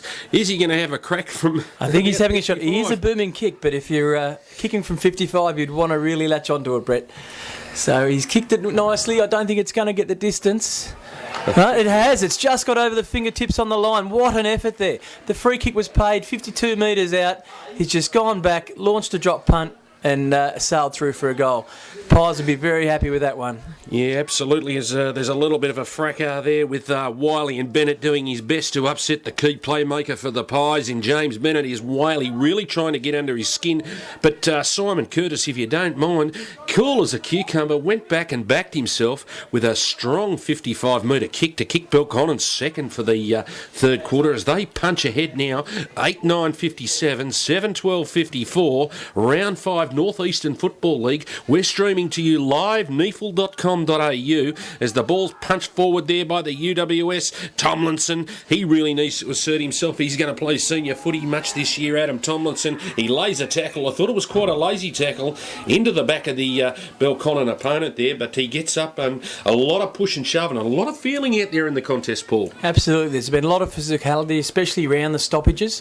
Young Jack Baker there bodied up well against Tomlinson. Tomlinson should be looking to take advantage of, the much younger player, but at this point, Baker's been strong. Here we go, and it was Wilson on towards, it was Jared Ugle who showed his class front and centre. Good body work there from Brett Thornton, been Browning backing onto him, but Jared Ugle, very good front and square, exactly where he should have been. A fantastic goal there to the UWS Giants as they're second as we go goal for goal out here at Kipax, the Nest, and it's Belconnen 8-9-57 trailing the Giants now 8-12-60. Yeah, Ugle very smart there. He got the front and centre, which is where all your small forwards need to be. Rather than blaze away on the left foot, he managed to get around his man, give the handball, turned inside to Thornton, who kicked his fourth goal. Absolutely. So Thornton proving a handful up there inside the forward 50. It's just that presence which worries him as he comes in. He hasn't done anything exceptional, but if I was, I'd be really trying to body up on him if I was young Browning. And I think the message needs to go out there. We saw that Thornton didn't like the body contact when it was in there nice and tight, and Browning really needs to play as a key defender and have an arm on him all the time. As we go back to the play here, and it's I think it's Curtis again with a booming right foot towards the lead of. He was caught behind on that occasion was Des, and it's Hampton with that run. He's got his knee bandaged in after the half-time break, but he streaks forward with a 45-metre run. Browning jumps high. Here's going to be another one to Ugle. Ugle with a handball over to Thornton. Thornton dodges the player. That's number 5 for Brett Thornton, and that's the Giants' 9th as they take the lead here, 9-12-66 to 8-9-57. That footy set up by Hampton, running through the middle, taking a couple of bounces. The footy came in long. Brownie did well to work off his man, but unfortunately didn't get a hand on the footy when he flew across. Managed to impede Campbell's chase, which then led to Ugle getting the handball off to Thornton, who went into the goal square and kicked an easy goal. Absolutely. So that move by the Giants coaching staff in the half-time break there, bringing the small forward and the creativity of Jared Ugle into the forward 50 there, really paying dividends as he's got the first 2 touches and resulted in 2 handballs over to Thornton for 2 goals.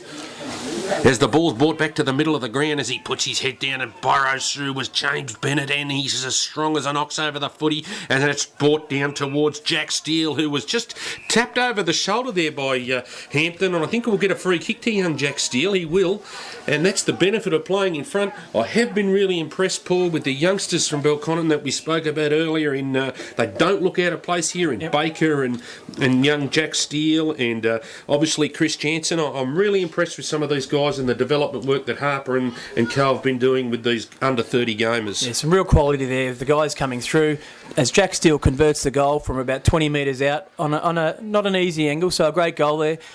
For a young guy who's only probably just 17, really knows the things about where to lead, Brett, and the double efforts there. You saw him lead up. He peeled out right and then ran back with the flight of the footy, and he was just getting his hands to it, and he earned the free kick. So that's what you want from your young players. Absolutely, and the next crop of successful players coming through for the Belconnen Magpies, of course, they were probably the stellar side in the 2000s, winning 4 flags. They probably were unlucky to lose a couple, Paul, but they continue on the great tradition of late with the Belconnen being a very, very, very, very powerful football club as Brown Browning moved into the ruck against Downey, and it was Downey who got first tap, and it was taken on there by Darley, I think it was, for the Giants. He pushes the ball forward towards it's Tomlinson, handball to the ground, onto Wiley. Wiley, the 42, the headband, he's just popped it through, cool as a cucumber, easy as you like. That's the Giants' fourth for the quarter, and they stream ahead and here at the Nest in what's going to be the premiership quarter.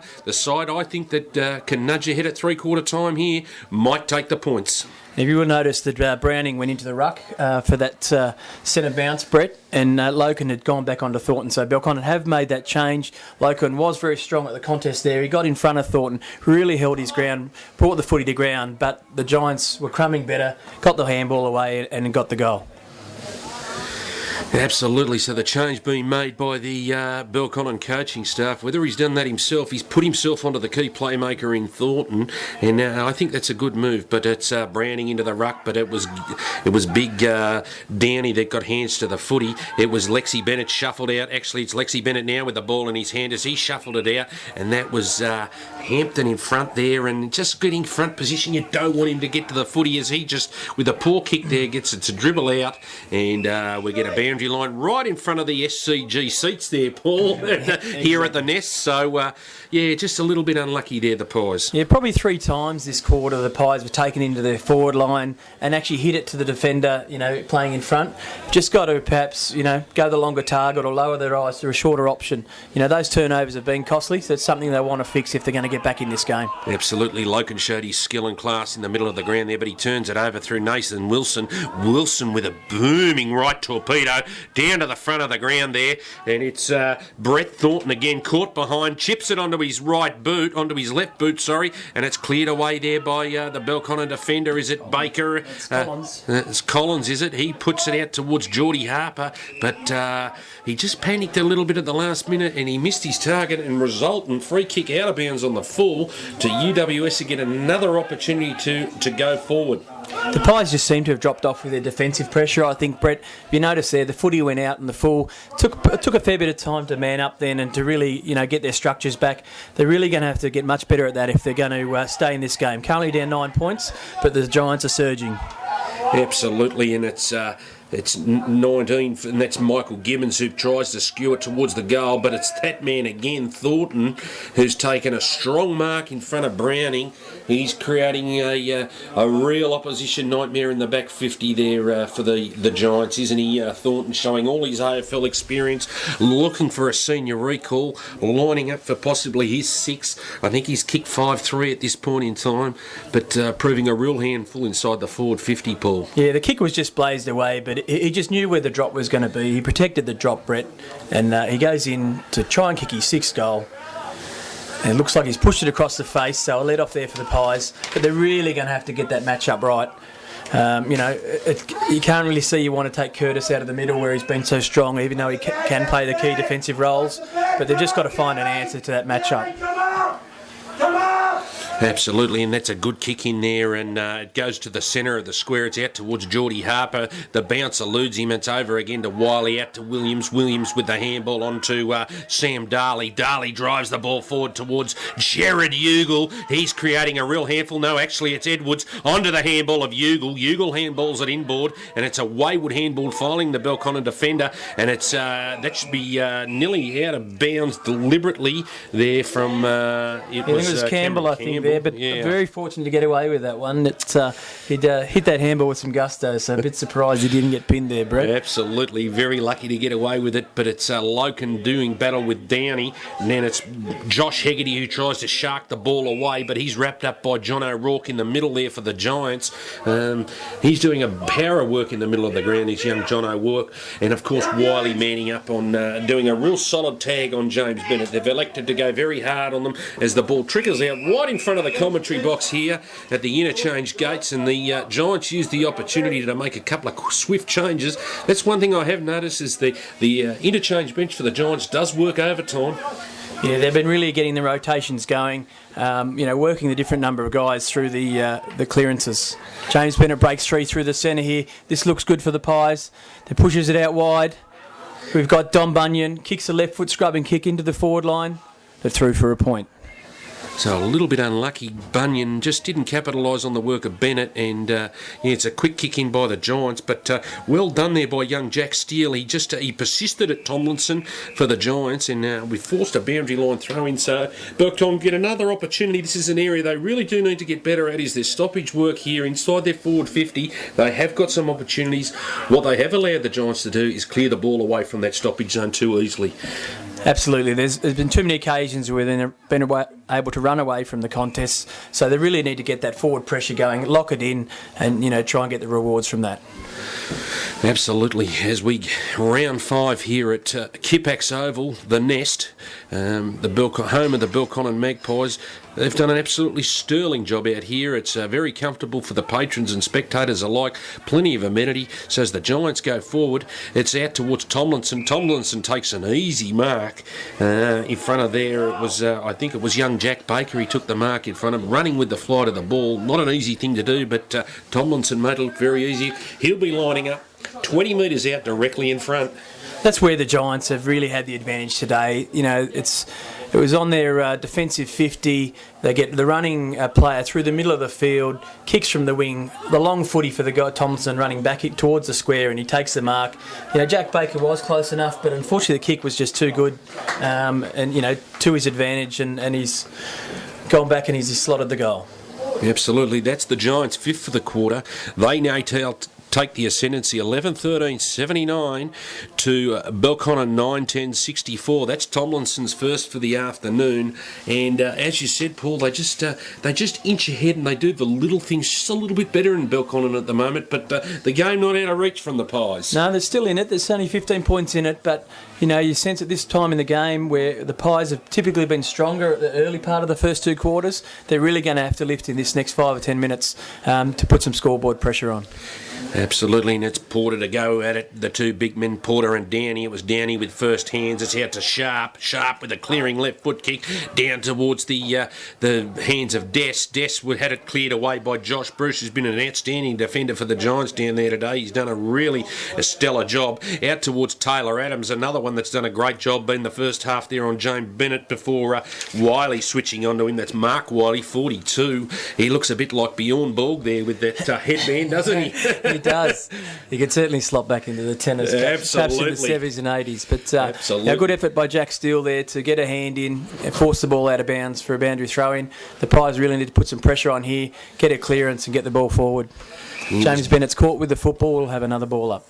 Yeah, Des getting first hands to the footy there in the ruck contest, straight down to James Bennett, and he was quickly pounced upon by the Bjorn Borg lookalike Mark Wiley. As it goes up again, it's Downey versus Des. John O'Rourke in the middle there for the Giants, and it's unlucky not to get a free kick there. He was pushed in the back, I thought was Lexi Bennett, and the ball shuffled out. It's that man again, Wiley, number 42 for the Giants in the headband. It's run away there. I think it was Bruce, and over the shoulder was John O'Rourke onto the run of Williams. Zach Williams, number 51 for the Giants, with a 55-metre punt towards the advantage of young Nathan Wilson, the boy from Mandurah. No troubles at all, if you don't mind. That's the Giants' 6th for the quarter, as they now take the ascendancy 12-13-85 to 9-10-64.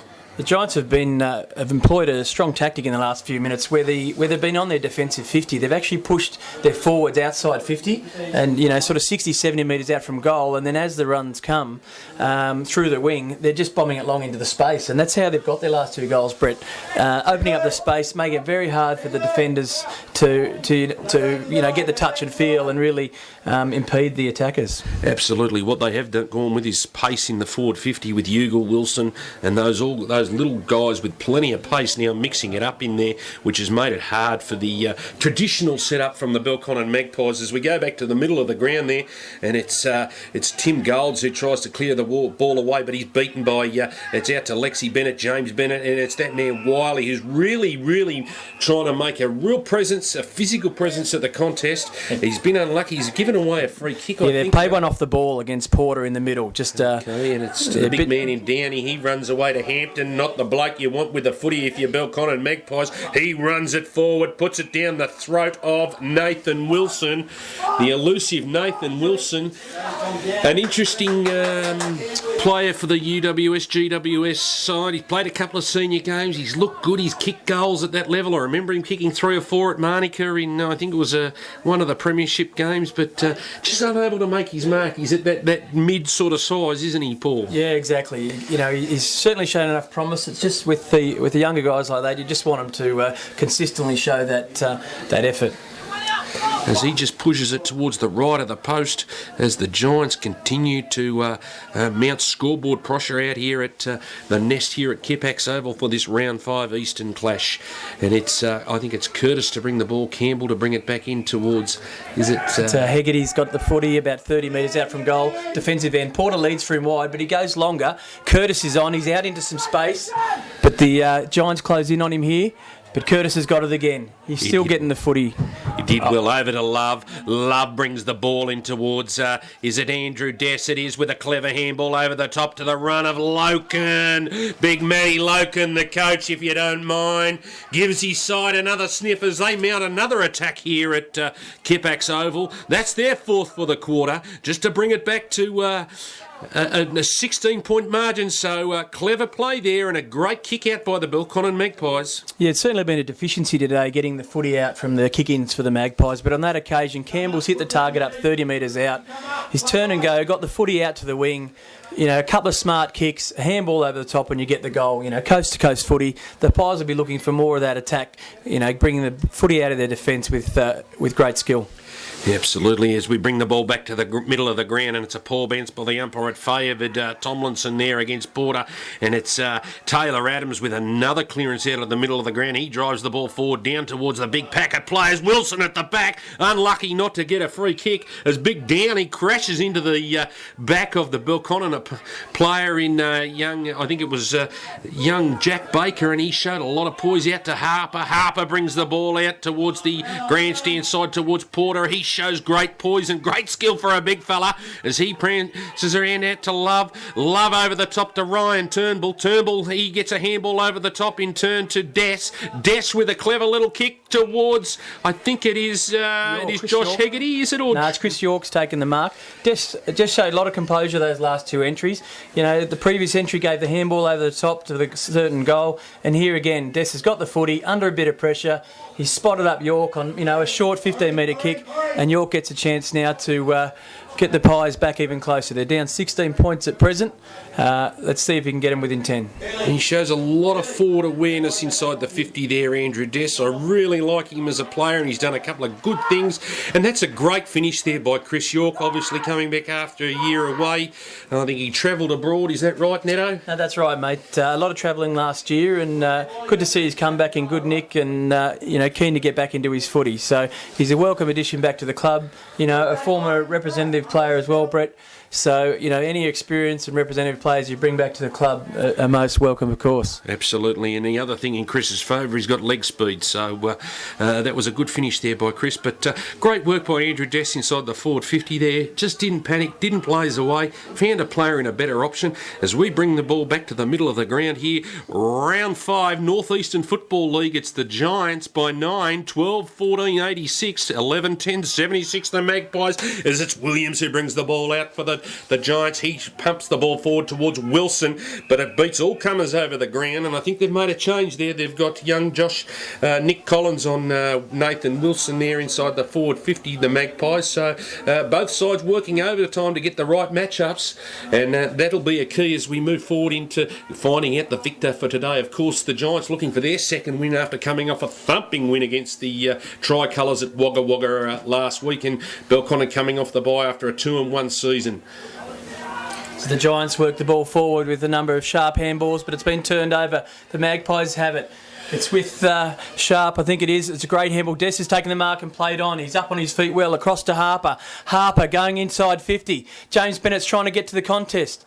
York's been led to the footy by Hampton, I think, but York's out the back now. He's receiving the footy. Can he snap the goal? Well, I think he's got it, Brett. Yes, absolutely. Great play. Absolutely. Didn't get sucked into the contest, Chris York there, and James Bennett just strong over the footy. You could see him just plant his hips to the ground, and a great lesson for any youngster or the youngsters out there. Just watching James, that's where you get the strength, Paul, isn't it? As you would know with your 340 games, you've just got to keep your strength through the core of them. That was it, and he got the footy out the back to York, and who had the awareness that he just turned and threw it on the left foot, but obviously had the awareness to know where the goals were. So, a great goal fair, so gets the Pies back within 4 points. We're back to the centre clearance here. Porter, who's been strong in the ruck, looking to continue his dominance there. The Pies looking to push forward again. As we got 6 goals apiece in the Premiership quarter, the third quarter out here at the Nest at Kipax Oval. It's Ryan Turnbull who tries to shuffle the ball out only as far as Williams for the UWS, and an umpire's whistle has gone again. I think it's been paid downfield, has it? Against, yes, it has. It'll go towards Brett Thornton, right on the 50-metre arc as he gives a handball out towards Edwards. Edwards drives the ball inside the centre square. Don't worry about that, if you don't mind. That is Sean Edwards outside 50. He brings up the Giants 13th, and they push further ahead. So a great goal there to Sean Edwards from the UWS Giants. The defensive pressure was lacking there. The downfield free kick was paid. There was plenty of time for the Belconnen Magpies to get their defensive structure in place. But in the meantime, Thornton was just, went back on the mark.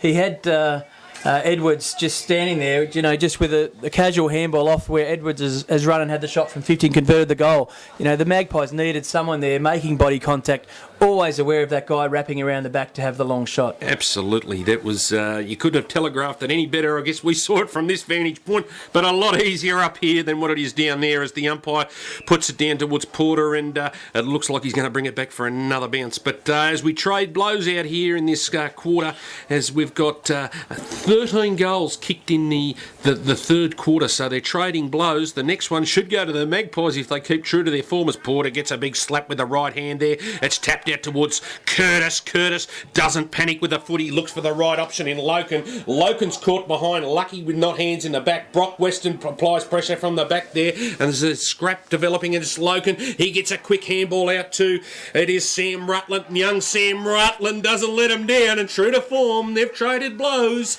And that's Belconnen's 7th for the quarter. 14 goals for the third quarter here at Kipax. The Nest, it's the Belconnen Magpies 13-10-88, trailing the UWS Giants 13-14-92. Great play by Matt Loken there, Brett. He scooped up the loose ball inside 50. He rode the tackle, got his arms free, and make sure he gave the handball off to Rutland. Good strength through the core, smart play, gives the handball off, they get a great team goal. Absolutely, as they trade blows. So will it be the UWS for the next one, or will it be the Belconnen Magpies? But both sides providing an entertaining clash here, round 5. It's Big Porter that gets first. It eludes the bounce, eludes O'Rourke, and it's Lexi Bennett who gets the ball shuffled out. I think it was Ryan Turnbull in towards the direction of Brock Weston. Got a little nudge under the footy, a little bit unlucky towards the umpire, but I think he's won out on this occasion. He's been pushed in the back, a little bit overzealous there by, I think it wasn't Josh Bruce, but the UWS defender. He thought he probably should have got one about 10 seconds earlier, Brock Weston, but he used all his experience there and milked one, I think, Paul. Yeah, he might have there. He might have deserved one a little bit earlier on, but a bit fortunate with that one. But he's got his chance here. He's going to be kicking from, probably about 30, 35 out. A good kick for goals. So for the Magpies here, you'd expect him to slot this one to put him in the lead.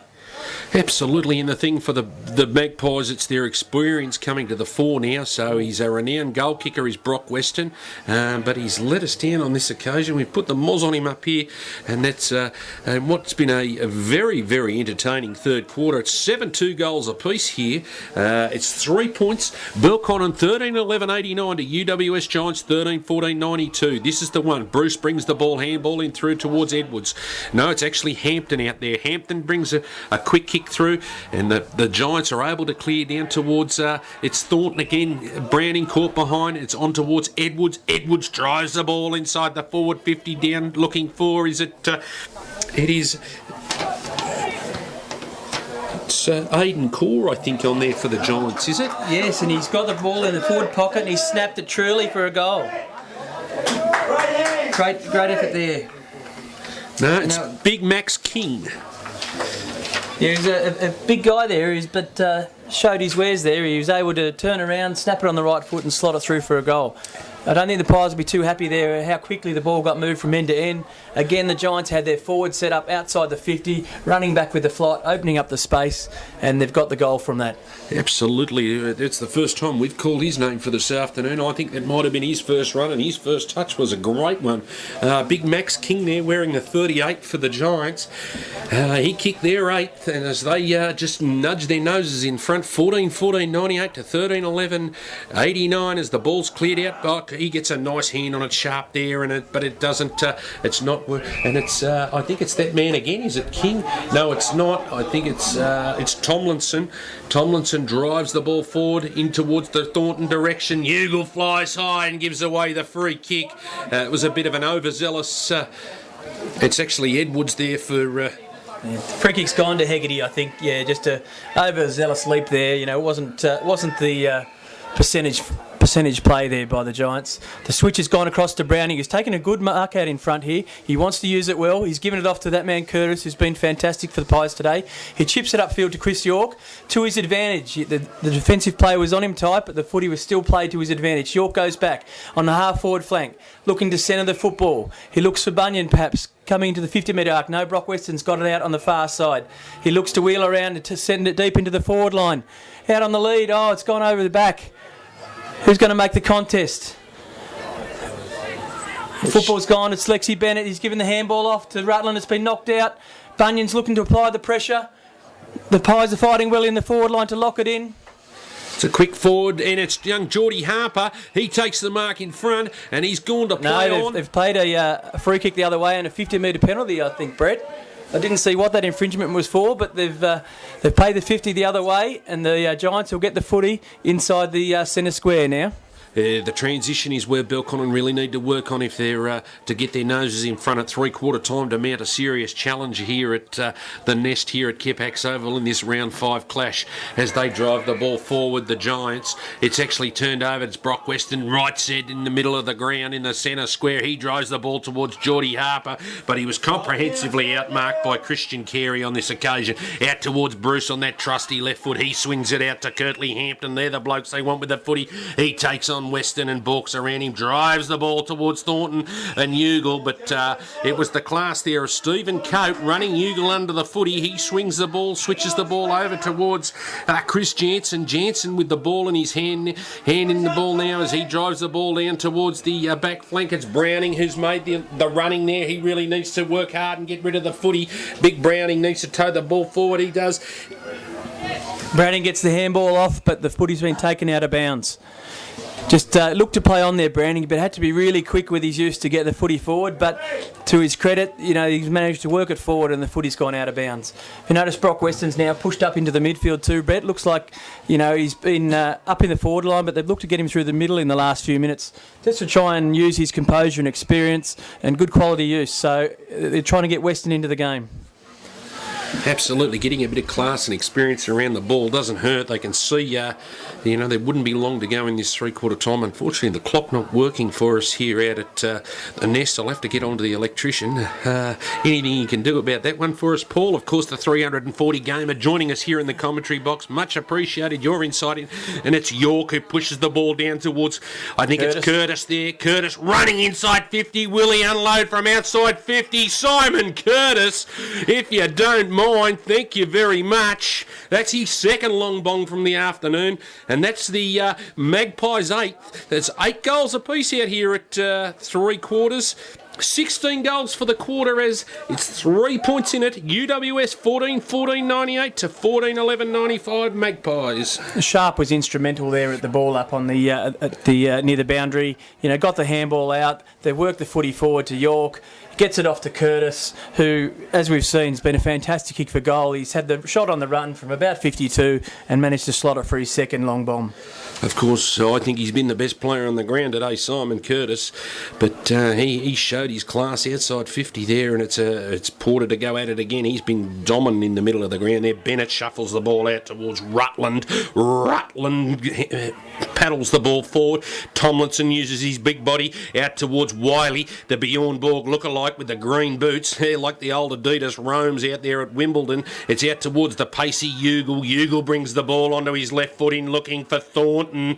And he's just beaten Andrew Browning, who lost body contact inside 50 there. Very well done, Brett Thornton. He must have body contact and just lost him inside the forward 50 there, Paul. Yeah, I think Thornton's actually trying to work him under the footy, bring him forward and then peel back to the space. And it certainly worked in that regard. Browning lost the contact, then had to, push back hard, nearly made an impact on the contest, but here we are. Thornton's having a shot about 20 metres out, just off centre. And you'd expect him to slot the goal from here. It looks like he might have just scraped it in for the goal. Yes, he has. That's another goal for Thornton. Is that his 7th now, Brett? It is. That's his 7th for the afternoon, so not a bad day out for Brett Thornton. And that's the Giants' 9th for the quarter as they trade blows. It is the UWS 15-14-104 to Belconnen Magpies 14-11-95. Round 5 action out here at Kipax Oval, and in what has been a highly entertaining clash for the fans and supporters alike here for both clubs in a ground that's been basked in sunshine in Canberra weather. It's been a beautiful day today, Paul. It's a lovely day, and as we go to the next centre bounce, Loken's actually gone into the ruck to give Porter a bit of a spell. So he's outsized, but he uses his bulk well. Oh, the ball's hacked out by the Giants forward to the 50-metre arc. Thornton's got it. He gets the handball out to Ugle. He dribbles the footy forward. Looks like it'll probably go out of bounds. Yes, it will. Just inside the 50 in the Giants forward line. Yes, it is, and as the Giants load up their forward with their stars in Wilson, Ugle, Edwards and Thornton, it's Loken to do battle with Tomlinson in the middle of the ground there. He works his way to the forward of the ground and was Tomlinson. Tomlinson and it's John O'Rourke who beats all comers. He has a quick shot on goal there, but he just pushes it to the left of the post. John O'Rourke been busy in the middle of the ground for the Giants. He's been one of their mainstays in the midfield. He just pushes it behind. So that's their third behind for the quarter as they now push their noses further in front. 10 points as we head into the final minutes of this third quarter. Oh, unlucky, but it was young Josh Hegarty who stuck the hand up, but it wasn't good enough because it was that man Thornton. He kicks 8. Yeah, unfortunately the kick in there, they went for the short option wide. Hegarty's had to try and juggle it down, but the footy's been tapped forward, the handball over the top. Thornton's kicked the goal from the square. I think the Pies just got to look to go long there. Go to the better option there, not the short 50-50.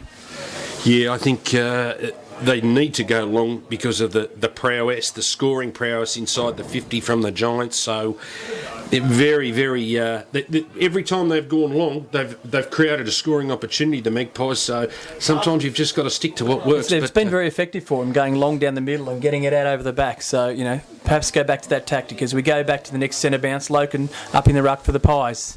It's Loken to do battle with Tomlinson, 17 versus 20, and it's out towards it's Taylor Adams who's done a great job in Tomlinson. He's really revelling in this little 4 or 5 minute period on the ball out towards a big Max King. Max King was just pushed off the footy by the Belconnen defender there, but it's turned over, and it's as we hear the tugboat siren to sound 3/4 time in a highly entertaining clash in which 18 goals were scored for the term.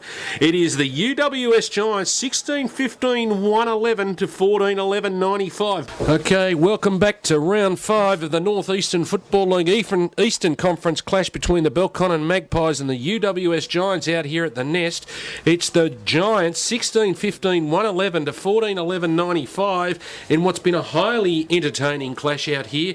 It's an interesting last quarter coming up. Over to the 340 gamer from Belconnen, Paul Netting. How do you see it panning out? The Pies have just got to throw everything at them now, and they've put their big guns in the middle. Porter's in the ruck with the 2 Bennett boys and Sharp, who's been so strong today. They've really just got to start in the centre, get the clearances and get the footy forward, get Des free on the lead, get him back into the game. Okay, here we go as it comes back to the middle of the ground, and it's a free kick to, I think it's Sharp. He was held without the footy. He gets a chance to put Belconnen into attack for the first time in the fourth quarter. This will be a real interesting game. They've got to take it on into that man Bennett. Bennett must get it a handful of times, and it's punched away there. Well done by Matt Buntine on, of course, Brock Weston wearing the 4 as opposed to the old number 5 that he used to wear, Netto. And it is a throw in right underneath the scoreboard. It's the UWS Giants by 16-15, 111 to 14-11, 95. It's tapped away there by, I think it was unlucky not to give a free kick. Really a little bit concerned about they just dive on the ball and then the player dives on the back and the umpire, I reckon he hesitates for a minute there. Yeah, no, I think the right thing there, let the play go on there, so good umpiring there. Yeah, it's that man O'Rourke with another clearance, and this bloke's been highly impressive. And number 51, Zach Williams for the Giants. He's had a lot of the footy today. Over towards Jared Ugle. Ugle does a U-turn, handballs back to Thornton. Thornton just hand paddles at about 15 metres if he was lucky towards Williams. Williams signals it's going inside 50. Inside 50 towards Hampton. Hampton not good enough on this occasion. It's Dominic Bunyan who spreads the ball wide for the Magpies out to Rutland. Rutland with the ball in hands out there. He brings the ball into the centre of the ground towards chopped off there by Adam Tomlinson as they get called to spread, and the spread's on. It's out towards it's Tim Golds. Golds with a handball over to the run of Mark Wiley, the Bjornborg lookalike. He's just nailed a 6-pointer for the Giants to put them further in front. That's their first of the fourth quarter. And that takes their tally to 17-15, 117 to 14-11, 95. Been really impressed with number 51, Zach Williams, particularly in the second half, Brett. Been willing to run and carry the footy. And, from that defensive area, 40, 50 metres out from goal, he still had the confidence to have a bounce and run with it, give another handball off, which then gives your forwards a chance. So I think, you've got to take the game on like that. Absolutely. He'd be the smallest player on the park out there today. He's really stood out for the UWS Giants. His run and carry's been great, as you mentioned there, Paul. But back to the centre of the ground, it's Big Downey doing battle with Porter, and it was the body of Sharp who got it forward. It's pushed forward there by Jack Baker. Baker pushes the ball in the Loken direction. Loken unable to get hold of it. He does this time. Swings back onto that trusty left foot. Tries to put it in towards Geordie Harper, who slid on his knees. And another strong tackle applied by Loken on Kurt Aylett. He just dumped him like a rugby league back slam, if you don't mind. Of course, the West Belconnen ground next door. The umpire balls it up quickly as a scuffle develops. It's Loken who gets hands to his ground, but he was only successful in getting it towards Matt Buntine. But there is a whistle against James Bennett in that fracas, as Wiley has really done a great job on him in the second half after the great work from Taylor Adams. Yeah, he's just really shutting him down, wearing him like a lampshade. The Giants look like they've got a downfield 50 here, which will take him well inside the centre of the ground towards the centre circle. It was pure frustration from James Bennett as he gave a mouthful, and it was Hampton who just showed him the ball on the way through there. But James Bennett, you're better than that. So it's Darley with the ball in hand as he pushes the ball towards O'Rourke. O'Rourke's been very good for the Giants today. He pushes it towards, I think it's the big ruckman, Downey. Downey's a little bit unsure what to do with it on that centre wing as they slow the play down. He doesn't like to kick. He handballs over the top there, and it's taken away by Kurt Aylett, who went to his knees. Aylett onto O'Rourke. O'Rourke, who punches the ball inside the forward 50, looking from Thornton from behind. It wasn't Thornton, it was Aidan Core. But I don't know what we've got there. I think it's been forced out. It's a free kick for a deliberate out of bounds. It'll be Chris York who's gone down to the back 50 there for the Belconnen Magpies, Paul. Yeah, still the Giants crummers look really dangerous in that situation. They seem to be getting first to the ball at those crumbing situations off the hands. The Magpies are going to have to be very, very aware of that. Make sure they're going touch and feel, man up, at those contests. Absolutely. The ball is out to Harper now in what's been a highly entertaining clash out here for round 5 of the Eastern Conference. Belconnen Magpies v UWS, of course. Belconnen 2-1 this season. Giants had their first win against Ainslie down at Wagga Wagga last weekend, and with a thumping 77-point win. So it's an entertaining clash, and it's anybody's game. But for me, the Magpies need to get the next one if they're to strike. And it's Browning, I think, bringing the ball back towards Des. Des gets the big hands, but it was a punch from behind by Aidan Core for the Giants that just allows another boundary line throwing. It's been a very stop-start game today, Paul, even though very highly entertaining. There has been a lot of stoppage play. There has been a lot of stoppage play, and it's it's a game that's been with a lot of surges as well. A different team, the Pies will get on top for 5 or 6 minutes, and then the Giants get a run as Lexi Bennett breaks away from the pavilion wing out in front of Jack Baker, who looks to have gone forward. He's fighting the ball on defensive forward 50 as the Giants chip it out towards the middle. Harper goes in hard, puts good body in. Lexi Bennett's there to assist, but they've paid the trip to the Giants on the defensive 50. Yeah, young Geordie Harper put his head in the wrong spot there. He tried to take him down, but a little bit unlucky on that occasion. He looks in some serious trouble out there as the ball's brought out towards Josh Bruce. Bruce with the run over towards Sam Darley as we get another umpire's whistle out there in what's, again, a stop-start game. Not a lot of fluency allowed to transpire. I think they're going to bring the stretcher on, are they? Yeah, he looks a bit groggy and slow to get to his feet. I was surprised they let the play go on when he was sort of between the guy kicking and the guy on the mark, but Harper is slow to his feet, and looks like there's a report out come there. Off for a rest. There's a report out. The umpire did reach to his sock and he's pulled out the notebook, so that would indicate a report. And from my understanding, it should have been a free kick if there's a report. It should have went to the Belconnen way, but it went to the way of the Giants. And we're seeing that man Thornton lining up for what could be his 8th and the Giants' 2nd for the 4th quarter to push them further in front. It's Brett Thornton. He shanked it to the left. Absolutely, and it goes out of bounds on the full, is it? No, it's been touched over there as Browning must have got a fingernail to it. A boundary line throw in on the far side here at Kippax Oval in the Giants forward 50. It's Porter to do battle with Downey. Downey pushes his way forward and it's a free kick. Coat takes the advantage and plays on with that left boot, the little head-geared Coat. Number 2 for the Belconnen Magpies. It's a foot race now as it's Little Turnbull. He's speedy. Bruce goes to ground and it was Baker in there making a real contest out of it there for the Magpies. Well done, Jack Baker. Take a bow, son. You've been fantastic down there in the forward 50 as it's Des to do battle. It goes down towards the advantage of, I think it is Dominic Bunyan. Bunyan tries to get the ball out quickly, but it's in the hands of the Giants there, and I don't know if he really made an attempt of it there, but he's got away with it. Was it Wiley there for the I think it was Wiley there for the Giants as the umpire comes in to throw it up. It's Porter to do battle with Downey. Porter first hands to Bennett. James Bennett. He tries to get through. He's changed jumpers, James Bennett. Yeah. He's now wearing the number 63, is Jimmy Bennett. But he's the former North Adelaide best and fairest, now back at the Belconnen Magpies with his brother Lexi, hoping to lead them to premiership glory in 2013 and return the Belconnen Magpies to that golden run they had in the 2000 eras, Paul. And the footy goes to the free kick's on to Jack Steele, who will have a shot from about 48 metres. He's kicked it high. Looks like it's on line, just touched inside the goal, and the football stayed in. As the Giants run it out, they spread the handball wide. I think it's Hampton who has it in the back pocket. He's taken a bounce. He's looking to cut through the lines. He's bombed it long out to the wing, out to Thornton. Thornton's up one-on-one against Campbell. They both go to ground. Belconnen have mopped the footy up. They're looking for the switch out across the other side to Curtis.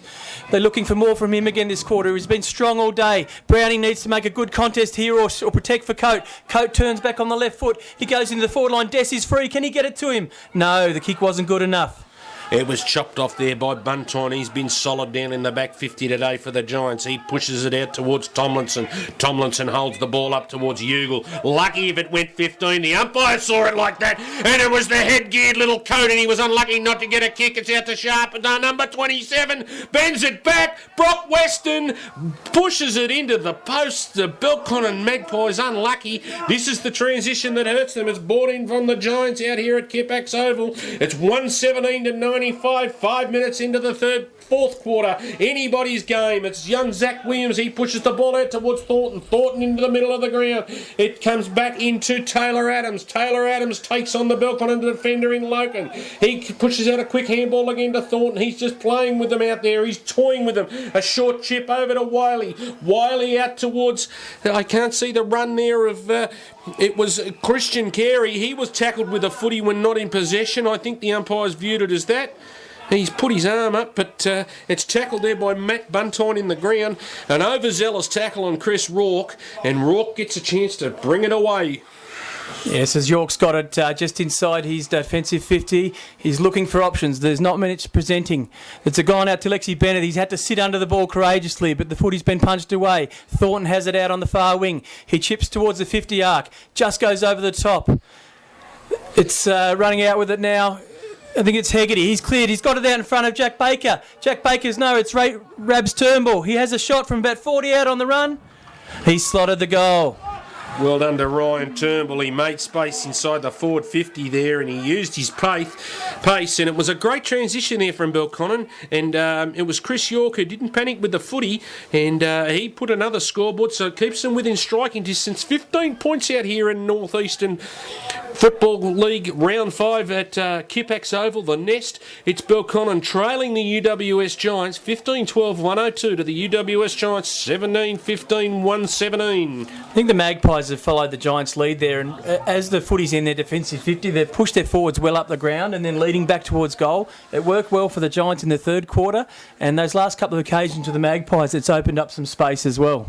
Absolutely, Paul. It's like a giant arm wrestle out here at the Nest today, and it's Loken to do battle with, it was Tomlinson, and he got paid the free kick, and it's Taylor Adams that punches the ball forward, and it just gets rushed behind for a quick behind as they bring it in towards Coate to that trusty left foot. He brings it out towards the grandstand side, down towards Simon Curtis, take the line on, take and run and bounce, and he puts a ball out towards, I think it's Bunyan. He kept his feet, so that was well done by young Bunyan. Bunyan drives the ball forward towards the Belconnen Magpies in Love. Love thumps the ball forward only as far as Josh Bruce. Bruce has a quick handball out to Christian Carey. And I think the umpire has paid a free kick here to young Geordie Harper for a throw from the... I think it was. The two Belconnen players both surged at the guy with the footy, made enough contact, grabbed a bit of the arm. He didn't release the footy properly. So now he'll have a shot from about 45 metres out. He looks confident. He's coming in with a nice approach. He's kicked nicely. Might have just pushed it right. He'll sneak in. Yes, he's kicked the goal. It's the goal to the Pies. So they're back within 10 points. Really strong play out on the wing there by Jack Baker. Made the strong lead, didn't go to ground, got the footy back forward again, and then they get the free kick in the forward 50, Brett. Absolutely, and that was the difference. He didn't go to ground, and that's what I've liked about the young Belconnen players. Harper finishing off the good work there from Baker, but of course John Harper working with the under 30 gamers is really paying dividends for the Belconnen Magpies, capitalising on the work there of some of the senior players in Curtis and Loken, showing their class around the footy. It's anyone's game out here in round 5. Let's see if the Giants can get away with another back-to-back win, or is it going to be the Magpies taking the premiership points down the road to the clubhouse here? Is it Loken gets the ball in the middle of the ground there, he punches it forward again, it's out to Sharp. He's been terrific today for the Belconnen Magpies. Out towards it's Dominic Bunyan again, and I think the umpire, we've heard another whistle. He's got Bunyan high here. Bunyan's got the free kick just outside the 50. Sharp work there from Sharp in the midfield. Beautiful hands. Gets the footy forward. He's been great in that regard today, Brett. Absolutely. Let's see if he can finish his work with a bit of sharp shooting.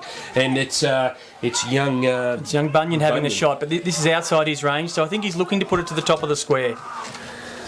And then we're looking down towards L1. Lucky was Des. He got the big mitts to it, tried to reef it over the top of his head, only as far as that man we were talking about in Sharp. He got it over the back of his head, but the umpire's beaten them all, and he's adjudicated. It's out of bounds. Boundary line throw-in directly under the scoreboard. It's the Giants by 10 points out here at the Nest. Are the Belconnen Magpies good enough to get home and make this a fortress and make it a nightmare for travelling sides? It was Downey who was the successful out to that man in Williams. He takes the line on. That's his second running bounce. A quick handball there through the middle of the ground, and it's out to Sam Darley. He has 3 bounces. Sorry, it was Kurt Aylett there. Aylett gets it over towards Tomlinson, who broke free on the transition, and there's a goal to the Giants. Adam Tomlinson, he puts the Giants further ahead. Beautifully set up by Williams there. In such a pressure situation, 20 out from your own goal at a boundary throw-in, he grabs the footy, bursts out of the pack, 2 or 3 bounces, links up with a runner through the midfield, bombs it from behind centre into an open forward line. Tomlinson's running in with the flight of the footy away from his man, and they get an easy goal in the end, Brett. Absolutely, and they just make space so well inside the 50, and they are able to put it over the back to the advantage of their UWS teammate. But the Giants, as they trade blows again in this last quarter, it's 2 goals apiece as we wait for the bounce down. It's Downey versus Porter. Porter with losing that tap to Downey. It's that man Sharp. He's been tremendous in the middle of the ground today towards Cope. He's done some clever things. He's out onto his left foot, that trusty left foot, but it's only as far as the defender in Wilson. Wilson, who's gone back behind the footy. Wilson now drives the ball down towards the grandstand side in front of, is it Hampton out there or Ugle? It's Hampton. No, it's Edwards, actually. They all look alike, Hampton, Edwards and Ugle. They all look very similar. So it's a boundary line throw in directly in front of the grandstand here.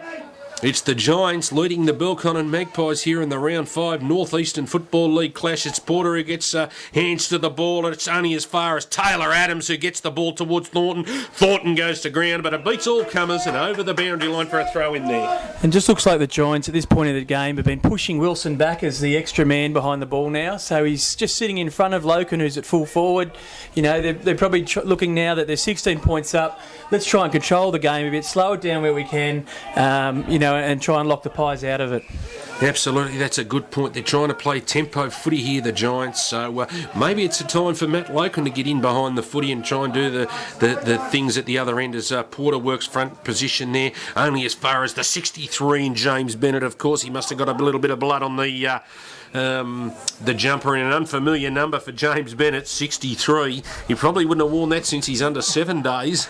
Yeah, I'm not sure he would have been a number that high for a long time, Brett. But looks like there's been a infringement here. Is it a free kick to the Pies? Loken leads out towards the wing. Absolutely, free kick to Bennett. Bennett out towards the run there of Hegarty. He's been quite good for the Pies today. And what have they got here? A 50-metre penalty. I think he went over the mark there. So absolutely. Hegarty will get the ball probably just inside 50 here. Perhaps he needs to slow up and go have a shot for goal here, because he'll be back on the mark about 40 metres out, maybe 43 metres. Is he gettable from this distance? Yeah, I think he can make it from this distance. And if the Pies are going to be in this game now, with time running out, he really needs to slot this goal, doesn't he? Absolutely. Really needs to take some pressure here, and he looks like he's been able to do that. So full credit to him. He's taking his time, lining up directly in front, 40 metres out. Not a lot of pressure coming from the mark from Wilson there, who gave away the 50-metre penalty for impeding the mark. It's Hegarty coming through. I don't know if it's got the legs. It has, but it's only one behind. As the Giants look to bring the ball back into play, the Magpies had an opportunity there to really man up and set up their defensive structure in case of a point, and they didn't do that effectively. The Giants got the first kick away, but now under pressure with a bad skill error as they start to work it out of their defensive. The run of Hampton, he gets it off. The Giants are running out through Hampton again through the middle of the field. Sharp's chasing him hard. He's still trying to release the footy. They're in the middle of the ground, the Giants, trying to work it forward. They've just got it free. They're bombing it in long over the back. And it's a clever mark there to Michael Gibbons. The Giants again pushing all their numbers up the ground and creating opportunities for their small forwards to run onto the footy, trying to get it into the hands of Curtly Hampton on all occasions as he really breaks lines with his kicks. He's been a star out there today for the UWS, many attacking foray from that halfback flank, Paul, as he gives his teammate Michael Gibbons an opportunity to kick the Giants 19th and to push their lead further ahead, and he has no trouble. I think it might be in the bag for the UWS Giants as they kick their third for the fourth quarter out here at the Nest in Kippax as the sun fades down on what has been a beautiful day for football, Paul. Yeah, no, it's been a great day for footy, and the game might just be on the Magpies now with the Giants 21 points in front. Hampton there just showed a lot of composure off the defensive 50. Gave another handball, pushed again. The Pies tried hard to pressure him, but he still got the long kick in, and by having that tactic of going over the back, they've brought a lot of their small forwards into the game, I think, Brett. In the second half, the small forwards have contributed a lot with a number of goals. Absolutely, and the coaching staff of the Giants, led by Brett Hand, he would be super impressed with what he's been seeing out there today. And full credit to the Magpies, because they've really issued the challenge to the Giants out there today. But, there's some good signs there for the Giants going forward, but it's Big Porter in the middle of the ground as he gets the ball only as far as Sharp. He gets a hack off the ground, was Big Porter towards James Bennett. Bennett overruns the footy. It was that man, Wiley. Wiley goes to ground. A handball over the top to Rourke. O'Rourke's been great for the Giants today. To that man, Hampton again, as he puts the ball out in front of Big Maxie King, the number 38. He showed some good poise there, leading his hands at the footy. Took the ball in front of his eyes as he leads it forward towards Thornton. Thornton beats two. He taps the ball forward towards Hampton. Hampton goes to ground, and now it's shuffled out by the Belconnen defenders in towards Hegarty. Hegarty, it's it's Hegarty. Keep fighting on the ground. It goes towards Sharp. He's been great in close, as we've said all day, and it's the Belconnen defenders bringing it across to Rabs Turnbull. Rabs Turnbull with the ball deep inside the Giants defensive half. He brings the ball out to Big Matty Porter. Of course, he's been a great stalwart of the Belconnen Footy Club. He's had his ups and downs with injuries, and it's a testament to his work ethic and continued persistence at the game. And it's great to see him out there, Neto. Absolutely. Had some serious injuries over the years with shoulder problems and a knee reconstruction and sort of a hip operation, but in the last number of years he's played a lot of strong footy, and I think he's had the better of the ruck duel today. Absolutely. He's certainly given Sharp a bit of a ride down there today, and he's benefited and capitalised. It's out to Des. Des shows composure, should take it upon himself to put it forward. It's out towards Brock Weston. He leads deep into the pocket. He leads John O'Rourke to the footy. Brock Weston, he'll shoot from directly under the scoreboard, 35 metres out. In a very gettable one for Brock Weston. He likes them out on these boundary situations, Paul. Yeah, he's kicked one from there in a grand final before, but with the way I've been calling it today, I don't want to put the mocker on him, Brett, but let's hope he kicks it and get the game a bit closer. Absolutely, it's Brock Weston coming in. What could be his first for the afternoon? Can it be Belconnen's 17th to inch them closer in this quarter four? Brock Weston, he makes no mistake. He slots one, if you don't mind, from the boundary line. Belconnen, they kick their 17th to keep in touch with the UWS Giants, and it can't be long to go in the game here at Kippax Oval. Yeah, that goal was set up beautifully by Andrew Dest. The footy came in long. It wasn't really to his advantage, but he protected the space well and just had the body to just put his opponent out of that immediate area. He scooped it up. He didn't panic. He waited for Brock Weston to lead, and then he just made sure he put it to his advantage. And the Pies get the goal to get back within 15 points. We're back at the centre bounce. Absolutely. 15 points in the contest. Quarter four, round 5. Eastern Conference, Belconnen Magpies versus the UWS Giants. Is it going to be the Giants with back-to-back wins? And that's in a bounce that favours Porter. Porter onto Bennett. Bennett out to brother Bennett. Bennett drives the ball forward towards, I think it's Bunyan there. That's Des has got the footy, about 50 out. Andrew Des, is it? Yep. Andrew Des with the ball in hand, the guy we were just speaking about. Really needs to take responsibility, go back and nail this ball. Andrew Des, the number 15 from Belconnen. He's launched onto it. Looks like he's got hold of it, and he's kicked the goal. That's travelled 60 metres on the fly, Brett. Great goal from Andrew Des. The Pies are back within 9 points. Great clearance work there in the middle. There was a quick handball from James Bennett to Lexi Bennett. Des led with purpose straight up the field. A nice 20-metre dart kick. Took the mark just inside 50. Kicked truly from about 52. Beautiful kick. So the Pies are just hanging in there. Absolutely. Andrew Des took full responsibility for that one. So it's the Belconnen Magpies just trailing by 9 points here. Are we going to see an epic finish? I don't know how much time's left. It is... It's the centre bounce. We've got Porter in there to contest it. They've got all the big guns in there. The Sharp, James Bennett, Lexi Bennett up against Downey in the ruck. The footy comes to ground. Bennett's giving the handball off.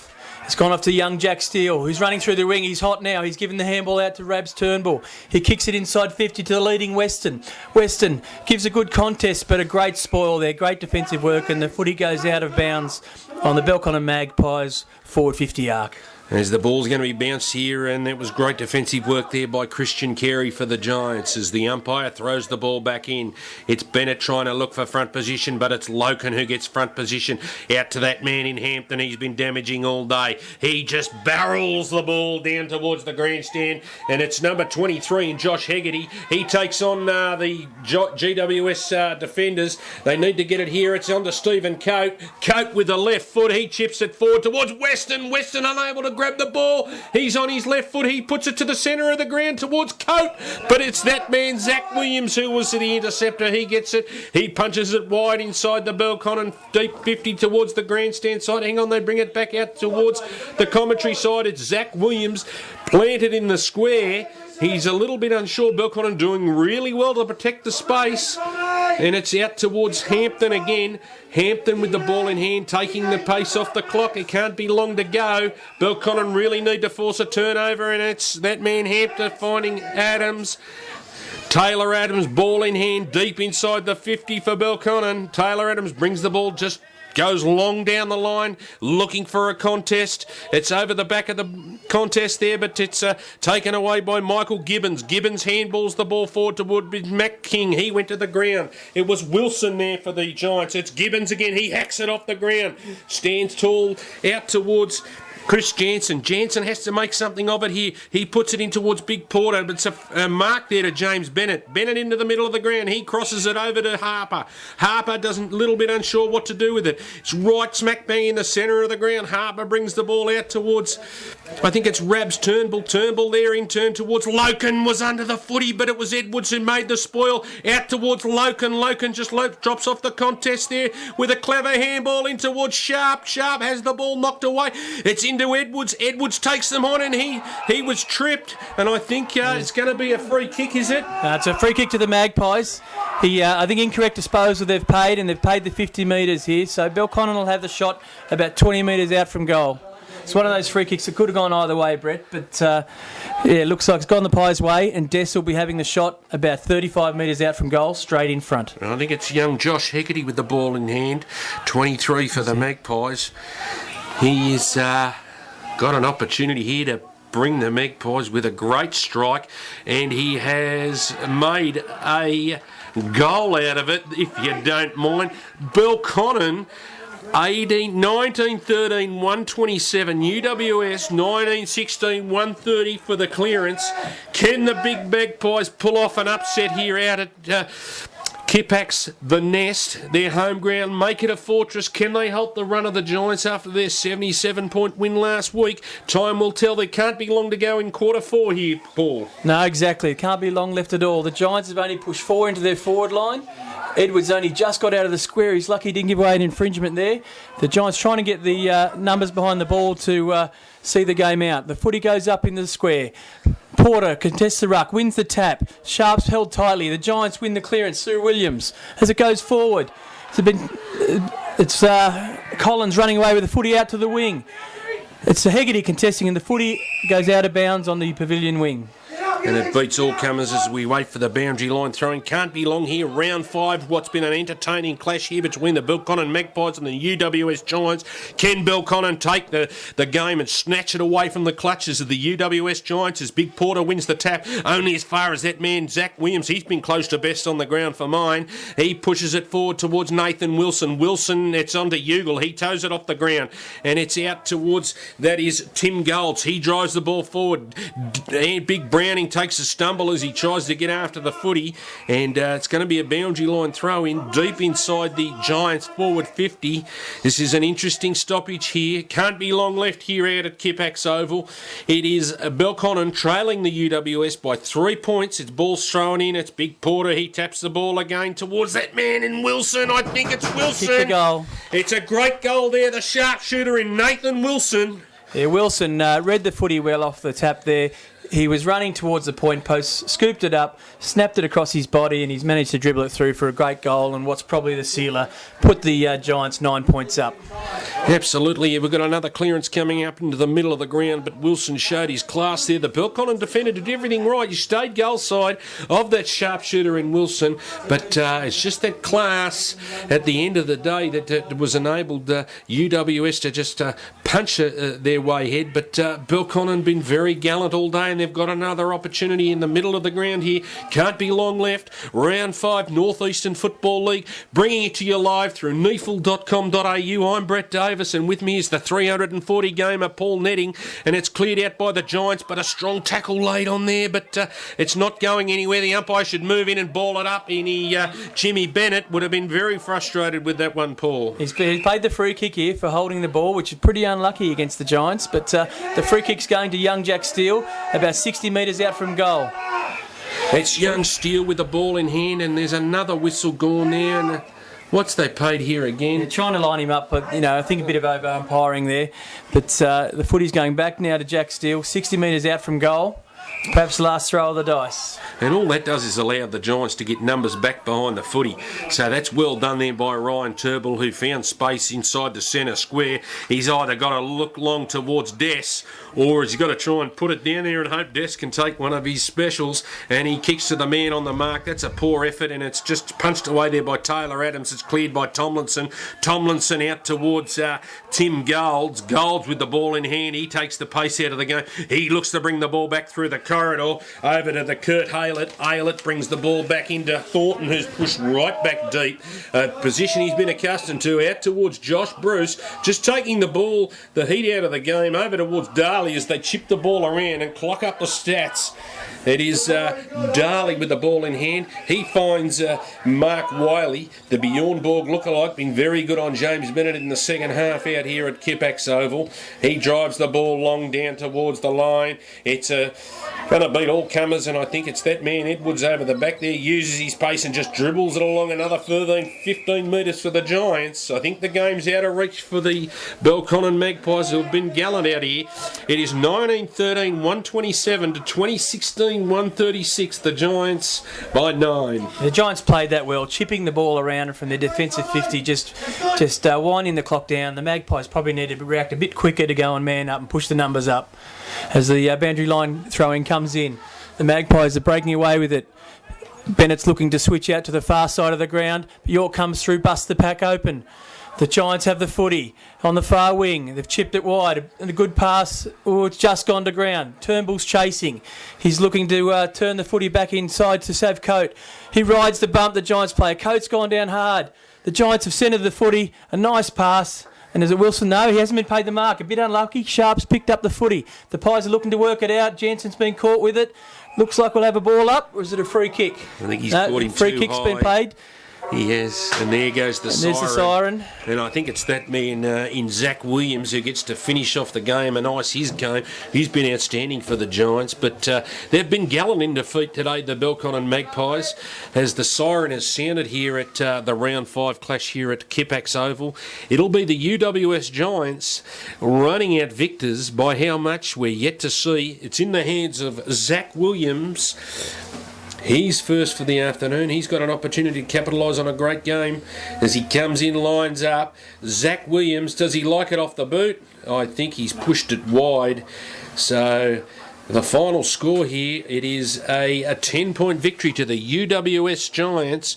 Belconnen Magpies unsuccessful today. UWS continue their winning ways.